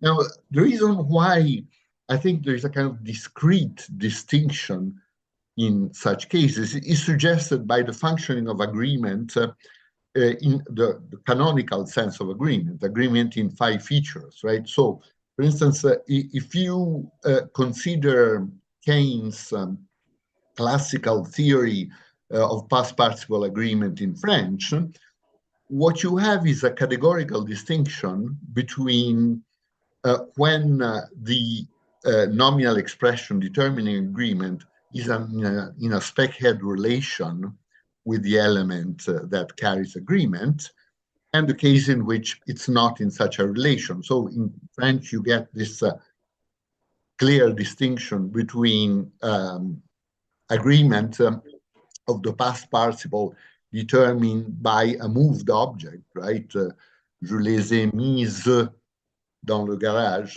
let's say, that sort of thing, whereas no agreement when the object is in situ. Similarly, there are other cases suggesting, even across languages, suggesting that we are dealing with a qualitative difference between spec head agreement and head complement agreement. Take, for instance, one of the universals proposed by Greenberg, having to do with agreement in current terms in 5 features, by which in several languages that express number agreement, I think it's universal 33, something like that, in languages expressing number agreement, when you have an alternation between subject-verb and verb-subject configurations. In the subject-verb configuration, agreement in number is compulsory, whereas in verb-subject configurations, you get a lot of variation. Essentially, you can have obligatory agreement, as in standard Italian, or optional agreement, as in different varieties, or no agreement at all, as in standard Arabic, for instance, right? So again, this suggests clear distinction between spec heads configuration and heads and its C domain, and the relation between a head and something that is in its C domain. And it seems to me that this distinction could be incorporated into your analysis, because what you really need is the distinction between spec heads in which you observe a certain behavior and the behavior in which in that case, the head of the negative phrase C commands the negative quantifier. So it seems to me you could adopt that view rather than assuming that it's just a matter of proximity, hierarchical or linear. I don't know if you have any comment on this observation. Yeah, thank you very much for this suggestion. Indeed, I did not have knowledge of this interaction between spec head and head complement and. You may maybe get a little closer, Yeah, just, sorry. yeah, sorry. And yeah, I think it is a very promising way to incorporate these patterns into explaining the proximity constraints. Yes, thank you for your suggestion. Okay. Now let's go back to the basic analysis of clitic doubling that you propose, in which you try to combine the idea that the subject clitic is a kind of agreement marker with the idea that the subject DP is in fact a topic, right? And then you derive a series of results from these assumptions. Now, this leads you to the conclusion that colloquial French is a pro-drop language or is a null subject language. Now, this is not a new idea, of course. It was proposed already by Yves Roberge. Maybe he was the first many years ago, and then it has been often discussed. But still, I think there are a number of points that could be explored in connection with this idea. I guess one factual question that I would like to ask here is relates to an idea that has often been assumed in connection with the analysis of null subject languages or pro-drop languages, which is that when you have an SV structure or SVO structure in such languages, the subject never is actually in subject position, let's say spec TP or IP internal position, but it always is a topic-like element. This has been proposed a number of times. Now, I was wondering if through your data, you would make that sort of assumption, or you'd rather assume that in some cases, even granting that in this variety of French, the language is a null subject language, the subject can indeed be in subject position in spec of IP, let's say, position. And let me just mention two types of evidence which suggest to me that in Italian, which is a bona fide null subject language or pro-drop language, sometimes the subject clearly is in subject position and not in topic position. One is that in out-of-the-blue contexts, you clearly have the possibility of the SVO order, but such contexts would not be consistent with topicality, right? You hear a noise, you know that some kind of event produced itself, but you don't know anything, or your interlocutor doesn't know anything, or in any event, you don't know anything about the nature of the event and the participants in the event, and still you can say things like, well, somebody could ask what happened, and somebody else could respond in Italian, let's say, a truck bumped into a bus, for instance, with an SVO order. That would be perfectly natural, but in that case, the subject could not really be naturally a topic. And the other thing is that you can have in preverbal subject position certain types of bare quantifiers which very strongly resist topicalization. So you can say things like everything happened during the night, or nothing could convince me to do that, with this order in languages like Italian, or the Northern Italian dialects, which are also null subject languages. And these cases clearly show that you have, in some cases, the subject actually occurring in the specifier of IP, or let's say IP internal subject position.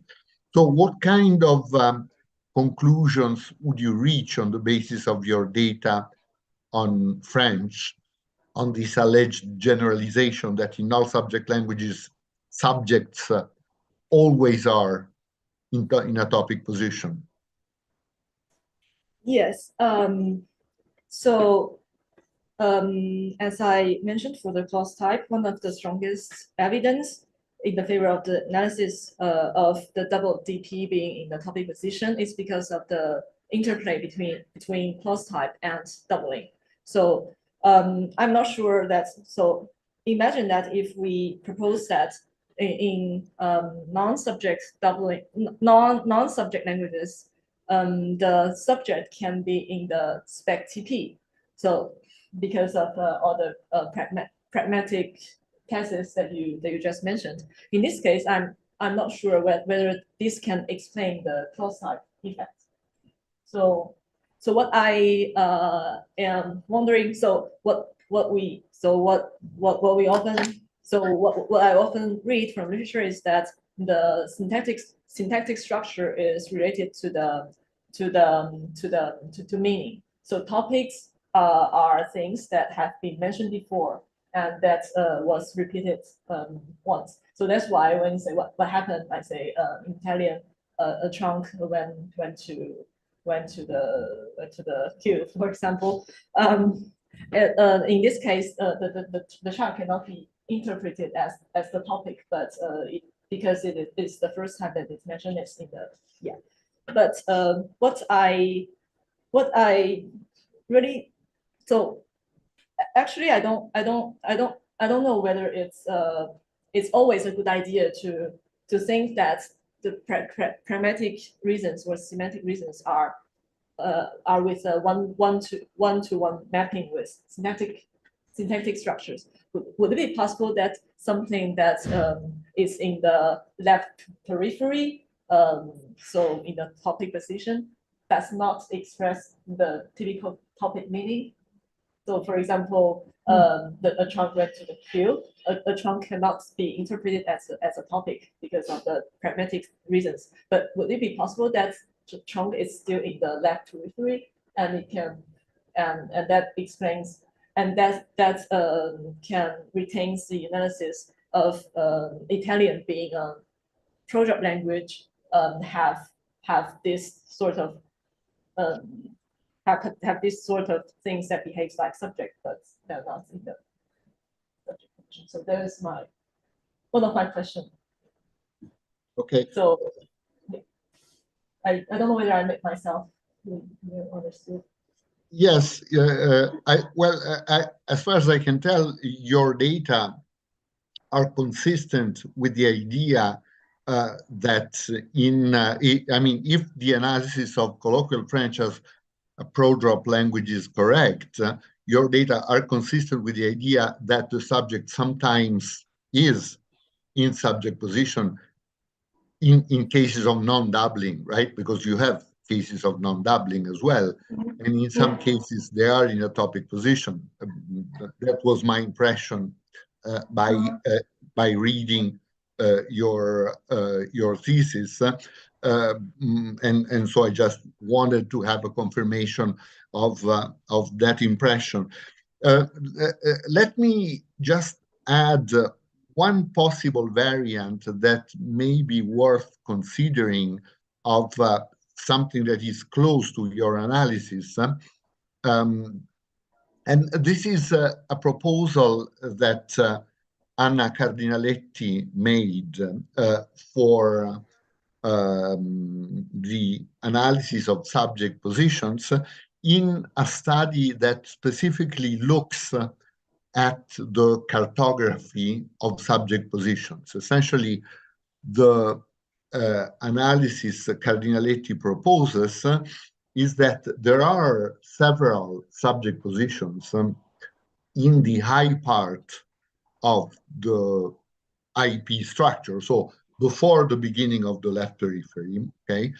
And she postulates in a work that she published in 2004, she postulates one special subject position for subjects that are topics, right? So she assumes a special position for subjects that have certain elements of topicality, like discourse linking and other properties that one wants to associate to topics. She assumes that such elements occupy a special subject position still within the IP field before the left periphery, okay? So that if one tries to adopt that kind of approach to deal with the data that you discuss, one would arrive at the conclusion that structures with subject clique doubling could still involve this lower topic position within the IP field, whereas if you had a clitic left dislocation with an object, you necessarily already be in the left periphery. In that case, Cardinaletti's analysis would presumably make certain predictions that should be testable through your corpus study. Okay, so presumably you did not know about Cardinaletti's analysis, but that would be one possibility, right? The possibility that when you have something like Marie Elpar, Marie actually is in this dedicated topic position within the structure of the IP, and this is taken up by the clitic, which is in a lower position. I don't know if you have any immediate comments on that kind of possible analysis. Yeah, thank you again for your suggestion. Yeah, it's true that I don't know about this kind of analysis, and so I don't have a comment on the top of my head, but I think it's so all of those analysis and evidence that you just added are very important to help me to refine the structure for subject doubling. Because I mean, it's the case that every time when I present the structure of subject doubling in a conference, I always have I always got questions about some counterexamples, like how to explain those counterexamples if the structure is like this. So I think what you just suggested, or the supplementary additional analysis accounting for this very similar sort of phenomena would be very interesting for me to consider in order to refine my analysis. Thank you. Let me just say that one reason that led me to consider Cardinaletti's possibility is that if you take the case of occurrence of doubling within the relative clauses, it's true you get fewer cases of doubling, but still, if I remember correctly, something like 30%, which is not exactly negligible, if I remember the figures correctly, right? So you had in main clauses something like 70%, I'm just going out of memory, of doubling. In embedded clauses, non-relative, something like a little less, 60% maybe. And then in relative clauses, 30%.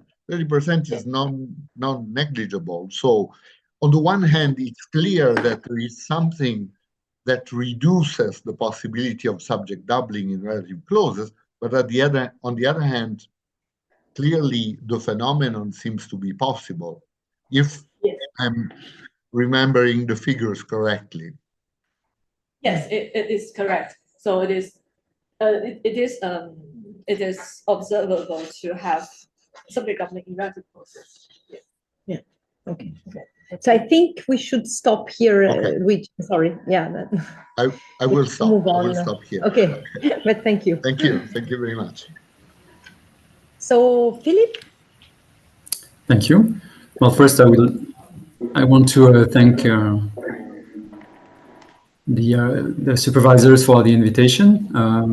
I really appreciated that the thesis. I think I will join my colleagues in saying that it's a very interesting combination of formal syntax, variational linguistics, and the use of computational tools to help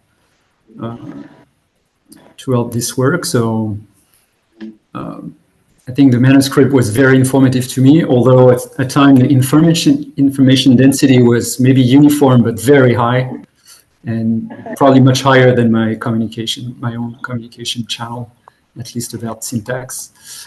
But I really appreciate it. I have a few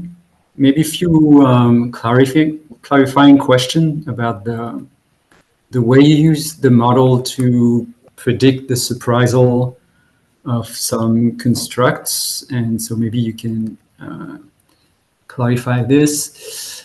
So you're fine-tuning the GPT model on a first corpus, and then you evaluate the perplexity on left out data from that corpus, but also on the corpus of interest to you, like the MPF.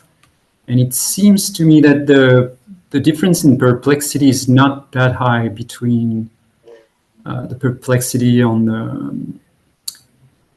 based on the GPT itself, like the trained on written text, and the perplexity on the MPF. So, I mean, do you have an explanation for that? And also, does it really matter to to the questions you're trying to address?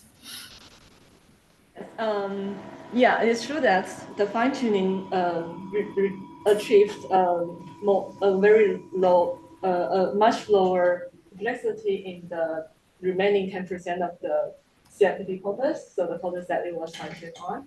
And however, for the MPF corpus, it's true that the difference in terms of complexity between the pre-training model and the fine-tuning model is not that large. So if I remember correctly, it only decreases 2 in terms of complexity in the MPF corpus. However, this difference, despite this slight difference in terms of complexity, it is significantly significantly different. And when I tested and this is based on 50% of the MPF corpus. So which means that in a larger sense, the fine-tuned model did achieve a lower complexity on the MPF model compared with the pre-training model. And the reason for why the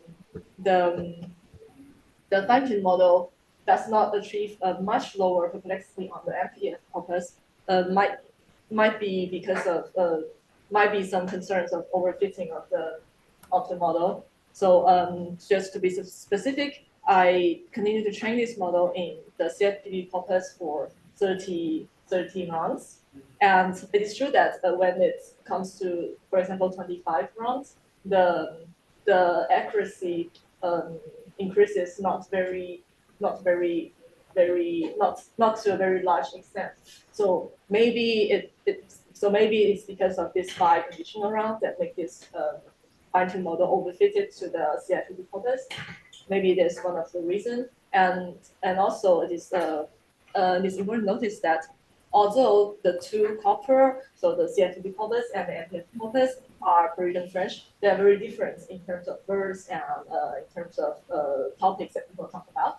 So the CFTB corpus documented speakers who were born in the city of Paris and also in neighborhoods, but the MPF corpus mainly focus on speakers who live in the periphery of Paris. So they, and also the MPF corpus mainly documented the speakers who were raised with two languages, so French and also Arabic, and also, yeah.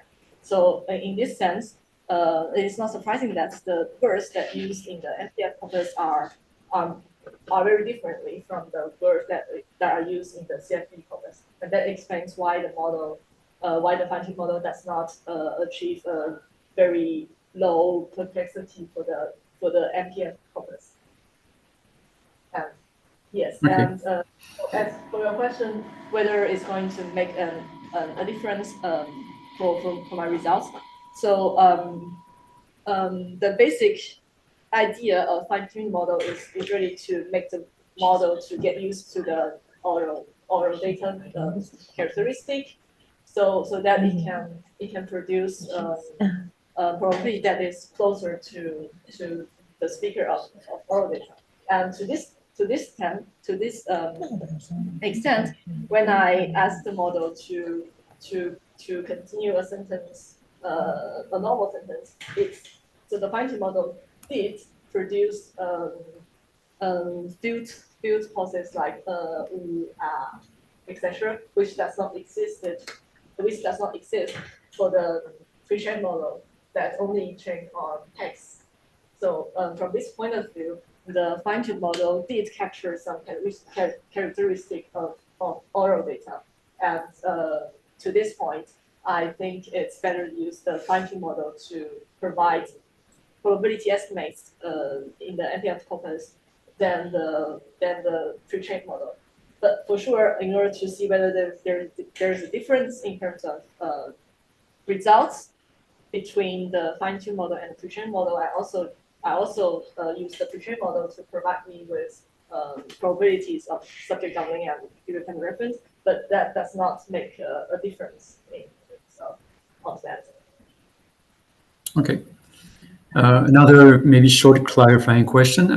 You mentioned in the chapter on the doubling of subjects, the crucial problem that also these models don't actually predict probabilities on tokens, but on subtokens. And the problem is not mentioned in the case of the future, the preceding chapter. Is there a reason for that, or is it just a question of the order of the presentation? And because it seems to me that would be the same problem to predict the probability of verbs. And for subwords? Yeah. I mean, because I read the chapter on the future, and it was like, oh, of course.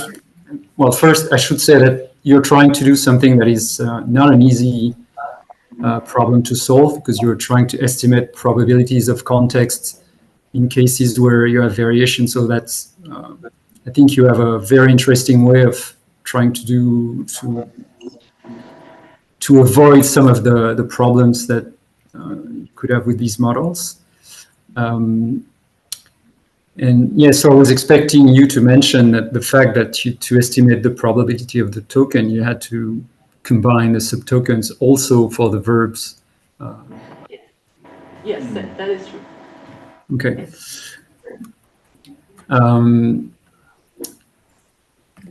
So an interesting issue for your work, and you mention it quite clearly, and you discuss it a lot in your thesis, is that the problem is, do we have a correlation between the human notion of surprisal and the probability estimates given by the models? And I mean, it's obvious that it's much more involved to have subjects a subject-based study to estimate the surprisal of words. So you use the model as a proxy.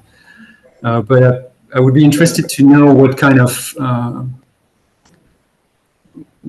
ideas you have to make it clear how the model is aligned with the human notion of surprisal, and how you would try to maybe set up some sort of experiments to do that. And are you talking about the subject doubling case or the reference? Well, I mean, in general, I mean, I think to me it's a very interesting question to try to estimate how much information is conveyed to the hearer, and trying to estimate it with a computational model is not a very straightforward solution. So at some point you will have to try to calibrate what the model says and what the humans say. And something else with these models too is that they don't actually compute probabilities, they compute scores. They're just normalized to 1, but they're not probabilities. It's well known that neural networks have a tendency to be overconfident about what they predict. So they distort probabilities of the classes they're trying to predict. And technically, they're not well calibrated with respect to the probabilities they're trying to estimate. So it would be interesting to have a way of, I mean, not just for linguistics, but in general, for computational approaches, to have a way of measuring the alignment of this probability with the human perception of the probability of a word. Yeah. So maybe the subjects you're working on are specific cases of that, but I mean, I'm sure you have ideas of how you could measure the alignment between the model and the human, at least on these contexts. Yes, so it is true that it is not straightforward to use a language model to provide a proxy of human surprisal, because it would be more appropriate, I mean, more direct to ask humans to do what the language models do, for example, to predict the next word. So, for example, to see whether a subject is predictable or not, we can ask a bunch of people to continue the same prefix in order to see the proportion of people using the actual subject that is actually produced in the copper. So that is a kind of experimental setup that can be imagined to have people's surprisal about the subject. And as I briefly presented in the thesis, so this experimental setup, we can use this to assess humans' surprisals about the subject. But one reason that I did not consider this in the first place is because first my study is based on corpus study, and it's not easy to convert examples of copper to experimental item, because first of all, the participants that we're going to find are not those who actually speak in the conversation. So maybe if people mention a proper name in the natural copper, maybe this proper name is very unpredictable for the participant, because the participant does not share the same kind of background knowledge of with the speaker. So my idea is that the usage of an experimental setup does not help to avoid this kind of problems. So that's why so that's why at first sight I used the GPT model to produce these probabilities, and this is a common practice in the field of UID. So, for example, for Jaeger, who developed this idea, he used a bigram model to provide and to see whether there's a correlation between these probabilities and linguistic variationist phenomena. And what I'm doing here is to use a different model, which is the GVT model, to provide the same kind of things. And usually in psycholinguistics and also computational linguistics, in order to assess the human likeness of the language model, people always investigate the correlation between human reading time and the probability estimated provided by the model in order to see whether the correlation is strong or not. The stronger the relation is, the better the probability estimates provided by the GPT model are human-like. And but unfortunately for my case, it's not possible because human reading time data are only available for reading newspapers, but that is surely not the case for oral data. So that's why I cannot use this method to directly assess the human likeness of the probability provided by the GPT model. But it's true that the GPT model or the language model, they do not really provide a probability in a proper way, because it's just a score, which is, as you mentioned, it's just a score which is normalized to 1, but it does not really correlate to the notion of the true notion of probability. But it seems that there is no other ways to do it without using these probabilities. But already these probabilities provide good prediction of human reading time, so which shows that it is promising to use provide model to do this. Okay, and if I have time for one last question, or a more speculative one. Sometimes when we work on supervised model, we try to explain predictions by attribution of importance to the input you're giving to the model. So, for instance, in language, to explain a prediction about something, we try to look what the model really sort of single out in the input to make the decision with the attribution method to try to explain the decision. Would it be helpful here to have a look at, for instance, a selection of the tokens from the context that are considered by the model as very important to make the prediction of the next word? Or do you have ideas about that? This is a very maybe naive or broad question. Yeah, thank you for this suggestion. It's true that I observed some tokens, probabilities provided by the model, but I did not do a systematic test on that. So, and also the truth is, when I look into those data, sometimes I really don't understand why the model produce, for example, high surprisal for a word that is related to the previous context. So it seems to me that it seems to me that it's not the case that all the data are so all the probabilities provided by the model have a reason. But yes, I think it's a very interesting idea to see.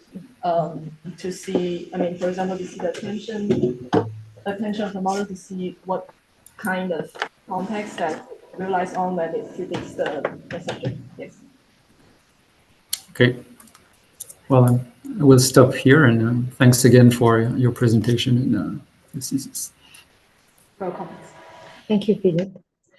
Okay, so now I think it's in our plan, it's time for the co-director to give their comment or whatever, and then I will be the last one with my questions. So, okay, yeah. So I first want to give all of my congratulations to Yiming and say how really proud I am of her, of you.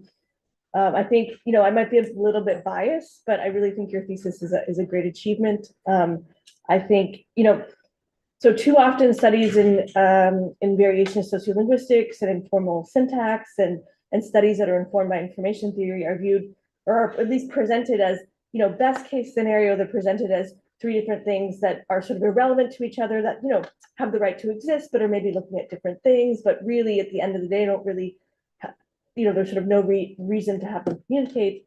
And then in the worst case, they're sort of presented as competitors between the formal approaches or versus functionalist approaches or whatever, what have you. And so what I think what you do really well and really convincingly in the thesis is to show that these three different approaches are in fact complementary and can really enrich each other, and that a full understanding of syntactic phenomena should really take at least aspects from these three things into account. So so that I think is the really important theoretical contribution of the thesis. I think the thesis also makes some methodological contributions. It's very methodologically innovative, particularly as Benedict mentioned, this sort of using large language models to assess the information of words in a spoken corpus. I'm less knowledgeable about this stuff than he is and than Philippe is. But I also had never seen that before, and I think it's really, I think it really is, at least the kinds of methods that you use really open up, what we can do using spoken corpora for syntactic research. And I also think it makes a number of empirical contributions. So in fact, in real sort of empirical discoveries about French, about spoken French. So for example, I was really kind of blown away by this pattern of the interaction that you find between negative quantifiers and the polarity effect in Parisian French. As being a speaker of Canadian French and kind of growing up on this variationist literature on the polarity effect, I was sort of like blown away by saying, okay, there's actually a lot more kind of syntactic complexity in this effect than we thought before, when we just looked at the other dialect or dialects. And I also like the studies comparing subject doubling and then with object doubling, which in the literature, at least the variationist literature, kind of gets left a little bit to the side.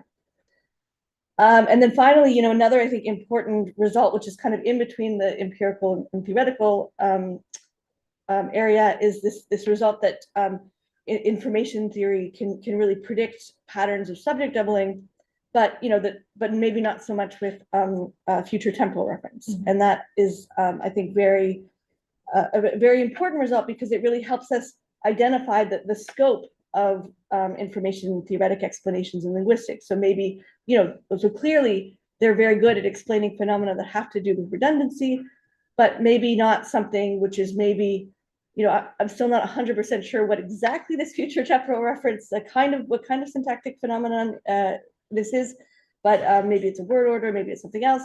But maybe clearly information theoretic explanations are very not good for predicting that or for explaining that kind of phenomenon. So I think, again, as I said before, I'm very, very, very happy with the thesis, and I really think you should be very proud. I also think the thesis is very well structured, and it's very well written in English, which, from what I understand, is your fourth language that you speak very fluently. So I'm very impressed with that as well. And one thing for the audience, or that I of course like to mention, was that this thesis was written under significant hardship related to the COVID-19 pandemic, and you started your PhD thesis in the fall of 2020. So it was really like right after. I mean, there was a little bit of hope maybe in the summer of 2020 that maybe we'd be getting out of it, but that hope was really dashed very quickly. And if I think of all of the N waves and the Canadian Linguistics Institute, all of the conferences you did online and all the meetings we had online, and I think it was only maybe last year when you actually, or maybe a couple of years ago, we finally started to actually even have meetings or even have presentations in person. So I really think that you were a real, as we say in colloquial, like you were a real trooper, and really just kind of focused and persisted and really came out on the other side of this horrible time with something that I think is really wonderful. So all my congratulations, and I'm really excited to see what you're going to do next. Thank you. Is that a question? No, no, yeah, my question is, tell me. Thank you. Okay, so so Heather has said everything, but I still want to insist on how happy I am also that you come to defense today, and how proud I am, and you should be about this work, which really embraces quite a large coverage of topics, and as was said earlier, without any detriment to the quality of the study. So, and of course, that also means that I mean, supervising you was also very beneficial, because I've learned a lot by supervising you, and that's not always the case. And it was always very enjoyable and always very pleasant and very a very positive experience for me. So I wanted to insist on that. Heather said lots of other things I wanted to say. So maybe I have a couple of questions, or maybe just one. It's about uniform density hypothesis. I was wondering, so Benedict said it was maybe good news that we couldn't find any effect of this hypothesis on future temporal reference. But maybe one, so maybe it's good news, I agree, but maybe we could also look at some less local definition of information density, because mostly what you've been testing is something very local, where you just compare two sentences at the same place and to check, to compare the information level. But maybe for phenomena like the one in future temporal reference, it would be interesting to have a more global definition of density. So a measure that will really take care of the distribution of information along the whole sentence. And maybe in that case, we could, I don't know, see effects of this density, uniform density hypothesis on the phenomenon of future temporal reference. Do you have any ideas about that? Yes, I think it's totally possible to have more global measurements of UID. So, for example, for each perispecific token or synthetic future token in the copper, we can automatically, not automatically, but artificially produce its counterpart, and then we can measure the information density in the periodic future, and that's in the periodic future, to see whether it is the case that there are significant differences between these two variants. But one difficulty of this is that it is much easier to produce periphrastic future based on synthetic future, but it is not easy to produce synthetic future based on perispecific future, because the root of future is variable, and we need to have a more precise transformation from the peripressive future to synthetic future. So maybe it can add an extra difficulty to the task, but I do think it's possible to use a more global measurements to, for example, to investigate future temporal reference, but also word order variation. So, for example, let me take the word order of active and passive voice in English. So, in English, we can say, "I ate an apple," or "an apple was eaten by me." Was eaten by me, and I can sort of compare the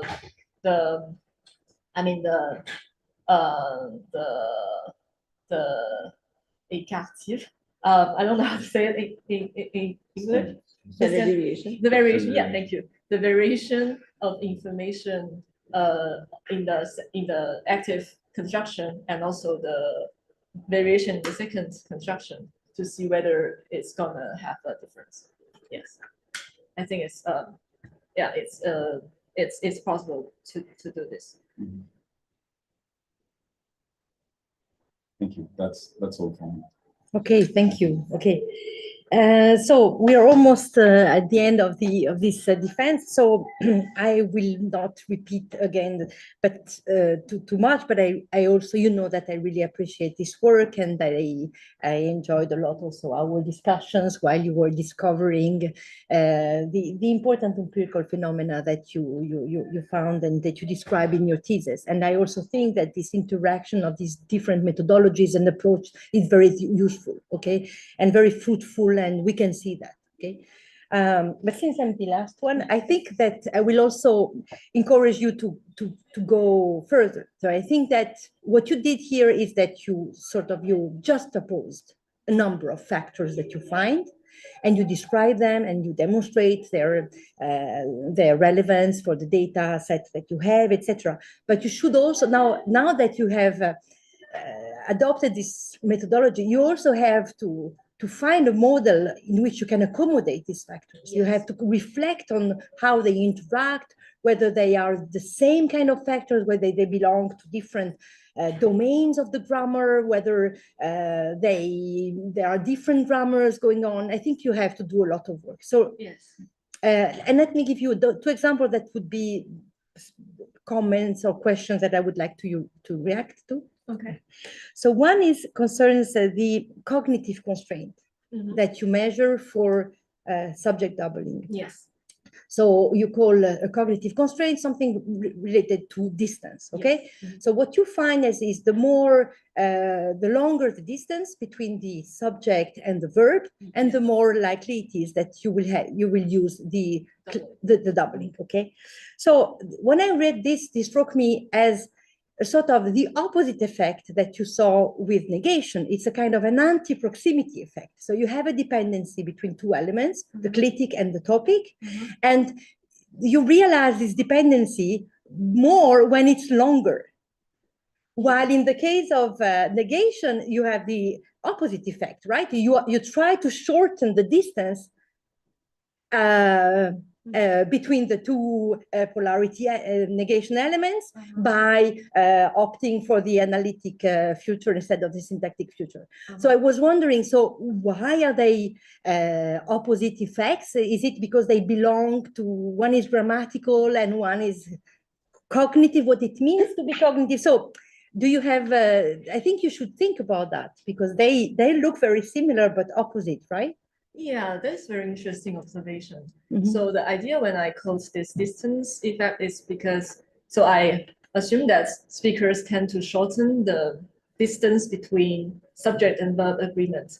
So that's why if the lexical subject is very distant from the verb, people will tend to insert this subject critic, which is for sure closer to the verb than the lexical subject. And in this sense, the addition of the subject critique can shorten the dependency between subject and verb agreement. So, but it's also a topic critique. Yes, but it's true that I totally ignore the fact that it also make the relationship between the topic and the co-indexed critique longer. So this make me think of maybe there are some relationships that are more important to be closer more than others, and when people do not have a choice, people will opt to shorten the distance that prefer to be shortened compared with others. So in the case of subject doubling, people do not have other choices than insert a subject critique in order to shorten the distance between subject and verb agreement. But maybe if people have a third choice, maybe, I don't know, in the future French people like incorporate a new variants of to do this. Maybe in this case where it is possible to shorten the subject verb agreement relationship, but not make the distance between topic and subject critic longer. Maybe people would opt for this third options. Okay, but I think there is work to be done by comparing the two. Okay, because topic critic dependency is structurally constrained as well. Yes. It cannot cross, close boundaries. So Yes. there is a distance which is relevant for that as well. There is a notion of proximity that works there as well. Yes, yes. So Yeah, I agree with you that it's important for me to look into more types of dependency relationship in order to see what types of relation are more preferred to be shortened compared to others when in general dependencies or relations tend to be short. Okay. Another example of the kind of work I think you should do in reflecting on the relation between your results and the variables that you find is the relation between the surprisal, the effect of surprisal that you found for the doubling case, and the notion of topic. So is it an accident? Is it a coincidence that the domain where you find this relation, this correlation, is a domain which is dealing with information structure? So, I mean, a topic is something that has a strong relation with the context, right? And so, which is also what you measure with your surprisal thing, right? So the transition between a context and what is said. Yes. So I don't know the answer, but when I read that, I said, well, of course, this is, surprisal is relevant because this is topicalization, and topic is about, connecting with the context. And more specifically, the topics that are more easily embeddable in French are contrastive topics. Yes. And a contrastive topic is something which is surprising. Yes. Yes. Yeah.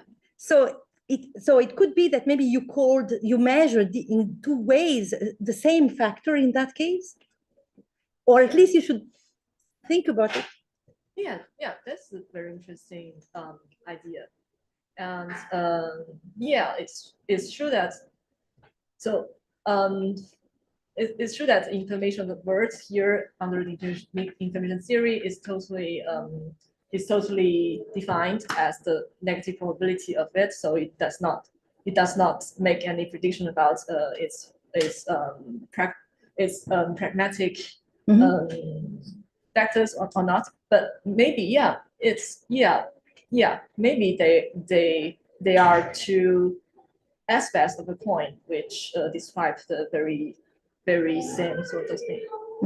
Okay. So I think you still have work, which is a good thing. Yes. So I think I'm done. So thank you very much. Thank you, all of you. So now what we can do is that we can ask the public.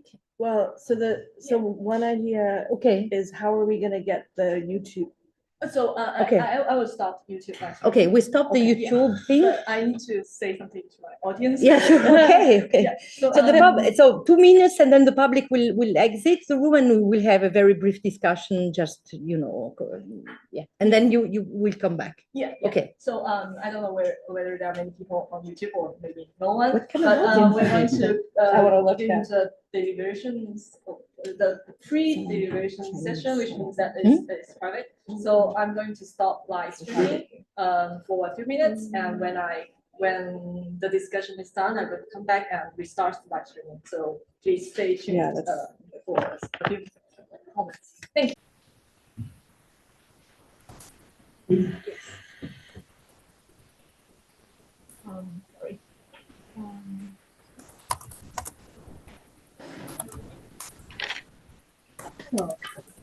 Donc, nous vous avez entendu, nous avons discuté avec vous votre thèse et à l'unanimité, le jury a décidé de vous accorder le diplôme national de doctorat. Et donc, congratulations. Merci beaucoup. Et je crois que vous devez faire un serment maintenant. In English or in French, we don't know. Okay, I'm going to do it in French. Okay. En présence de mes pairs, parvenus à l'issue de mon doctorat en sciences du langage et ayant ainsi pratiqué, pour ma quête du savoir, l'exercice d'une recherche scientifique exigeante, en cultivant la rigueur intellectuelle, la réflexivité éthique et dans le respect des principes de l'intégrité scientifique, je m'engage, pour ce qui dépendra de moi, dans la suite de ma carrière professionnelle, quel que en soit le secteur ou le domaine d'activité, à maintenir une conduite intègre dans mon rapport au savoir, mes méthodes et mes résultats.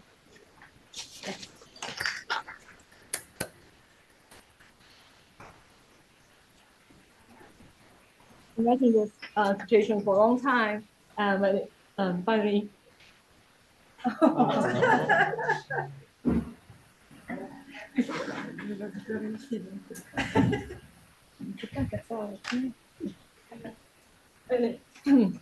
Sorry.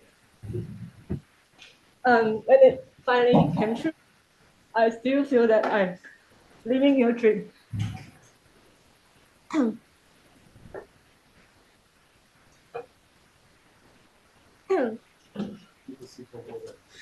Thank you.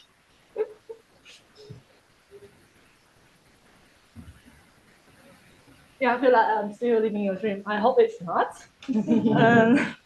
And my PhD journey would not have been accomplished with the help of many people. So first of all, I would like to thank my supervisor, Heather Burnett, for your valuable time, advice, help, and care, also encouragement. I have been working for you from the very beginning of my master's program, and this had lasted for 6 years, and it has always been wonderful and full of excitement. I had gone through a lot of ups and downs during my PhD research, and during all those gloomy moments, I always recall what you once told me. If we have to fail something in life, it's better to fail at something that we are passionate about. And this had motivated me always to persist in my research efforts, to try again and again until to find something that finally works. And I think what you told me, so that sentence would always motivate me in my future career. And I also would like to thank my supervisor, Pascal Cili, for all our extensive discussions that we had about information theory, uniform information density, statistical analysis, but also about teaching and career matters. I also want to thank you in particular for recommending me to do an extra year of training in communicational linguistics here in Université d'Aïcité. Without this training, I would not have been able to manipulate those sophisticated language models and yeah, those annotation tools, NLP tools to process such a large corpus. And I also want to thank all of our, ERC SMIC team for being here to support me. I'm very grateful for all the discussions, presentations, and reading time that we spent together on various aspects, particularly social linguistics. My thesis is an interdisciplinary one, and I'm for sure not an expert on all those concerned fields. So I'm very grateful for the LLF lab and for all the professors and PhD students and also friends, colleagues who were willing to offer their time to discuss with me with very specific aspects of my thesis, so that I'll be able to do such a work. And I also, sorry, I forgot to mention, but I also want to thank all of you for being for accepting to be part of my PhD defense thesis. So a very great thanks to Luigi for being willing to postpone your flights and conference for my defense. I'm very touched. Many thanks to Julie, who had been willing to come all this way along from Canada to here to attend my PhD defense. Very great thanks to Katerina and also Benedict and also Juliette for being willing to be part of my PhD thesis supervising committee. And I'm very grateful for all the comments and advice that you have been giving me throughout all the thesis. And also I would like to thank Philippe for accepting to read my thesis, even though it is not a typical work in computational linguistics or natural language processing. I also wanted to thank all my friends and colleagues who have encouraged me during my whole PhD journey. In particular, those who have accompanied me and encouraged me during the PhD thesis writing. It was really a hard time. And I know that I'm someone who is always anxious about different things and maybe strange things. I'm also worried about my future and also many aspects of the life. And it's because of all your encouragement that I have never entered into a period of depression. So I'm very grateful for all of your encouragement. And finally, I want to thank my family for always being supportive of all the decisions I make, and also for supporting me to do my master's and PhD here in a country which is very far away from my home. I would like to thank all of you for being here or remotely. So I have got friends from middle and high school. I got friends from bachelor, from masters, and also all my friends from PhD. I'm very grateful for your coming.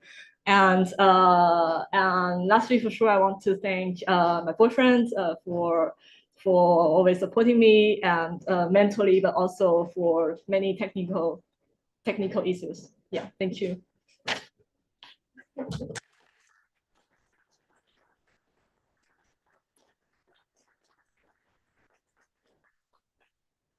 Okay, so I think we're done.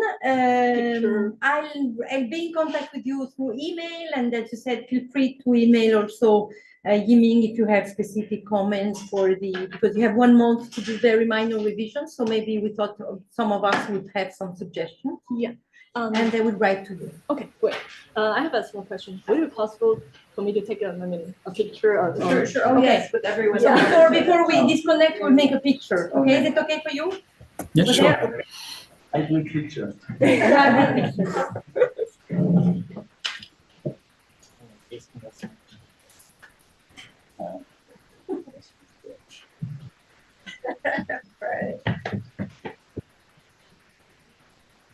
We will. Supervisors.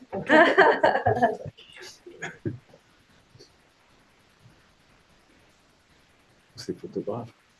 Ouais.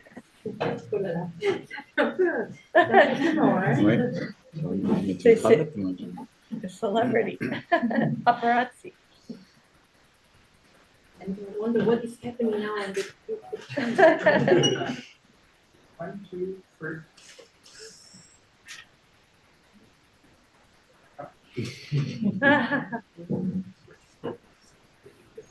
Okay. Thank you so much. Thank you. Okay, so Okay. signature Oh. here, right? Yeah. So I think you are done, the people Oh. online. So thank you very much. And Thank you and congratulations. Thank you. So for all of you who are here, there is a for the disc. Yes. After that, but I'm very sorry for Philippe, Luigi, and Benedict. When you come to Paris, no for the thèse. If you come to Paris or Ghent, because I'm going to do a postdoc in Ghent, please don't hesitate to. Please feel free to contact me, and I will buy you a drink. Thank you very much for. Bye bye. Bye. Bye. Can you do the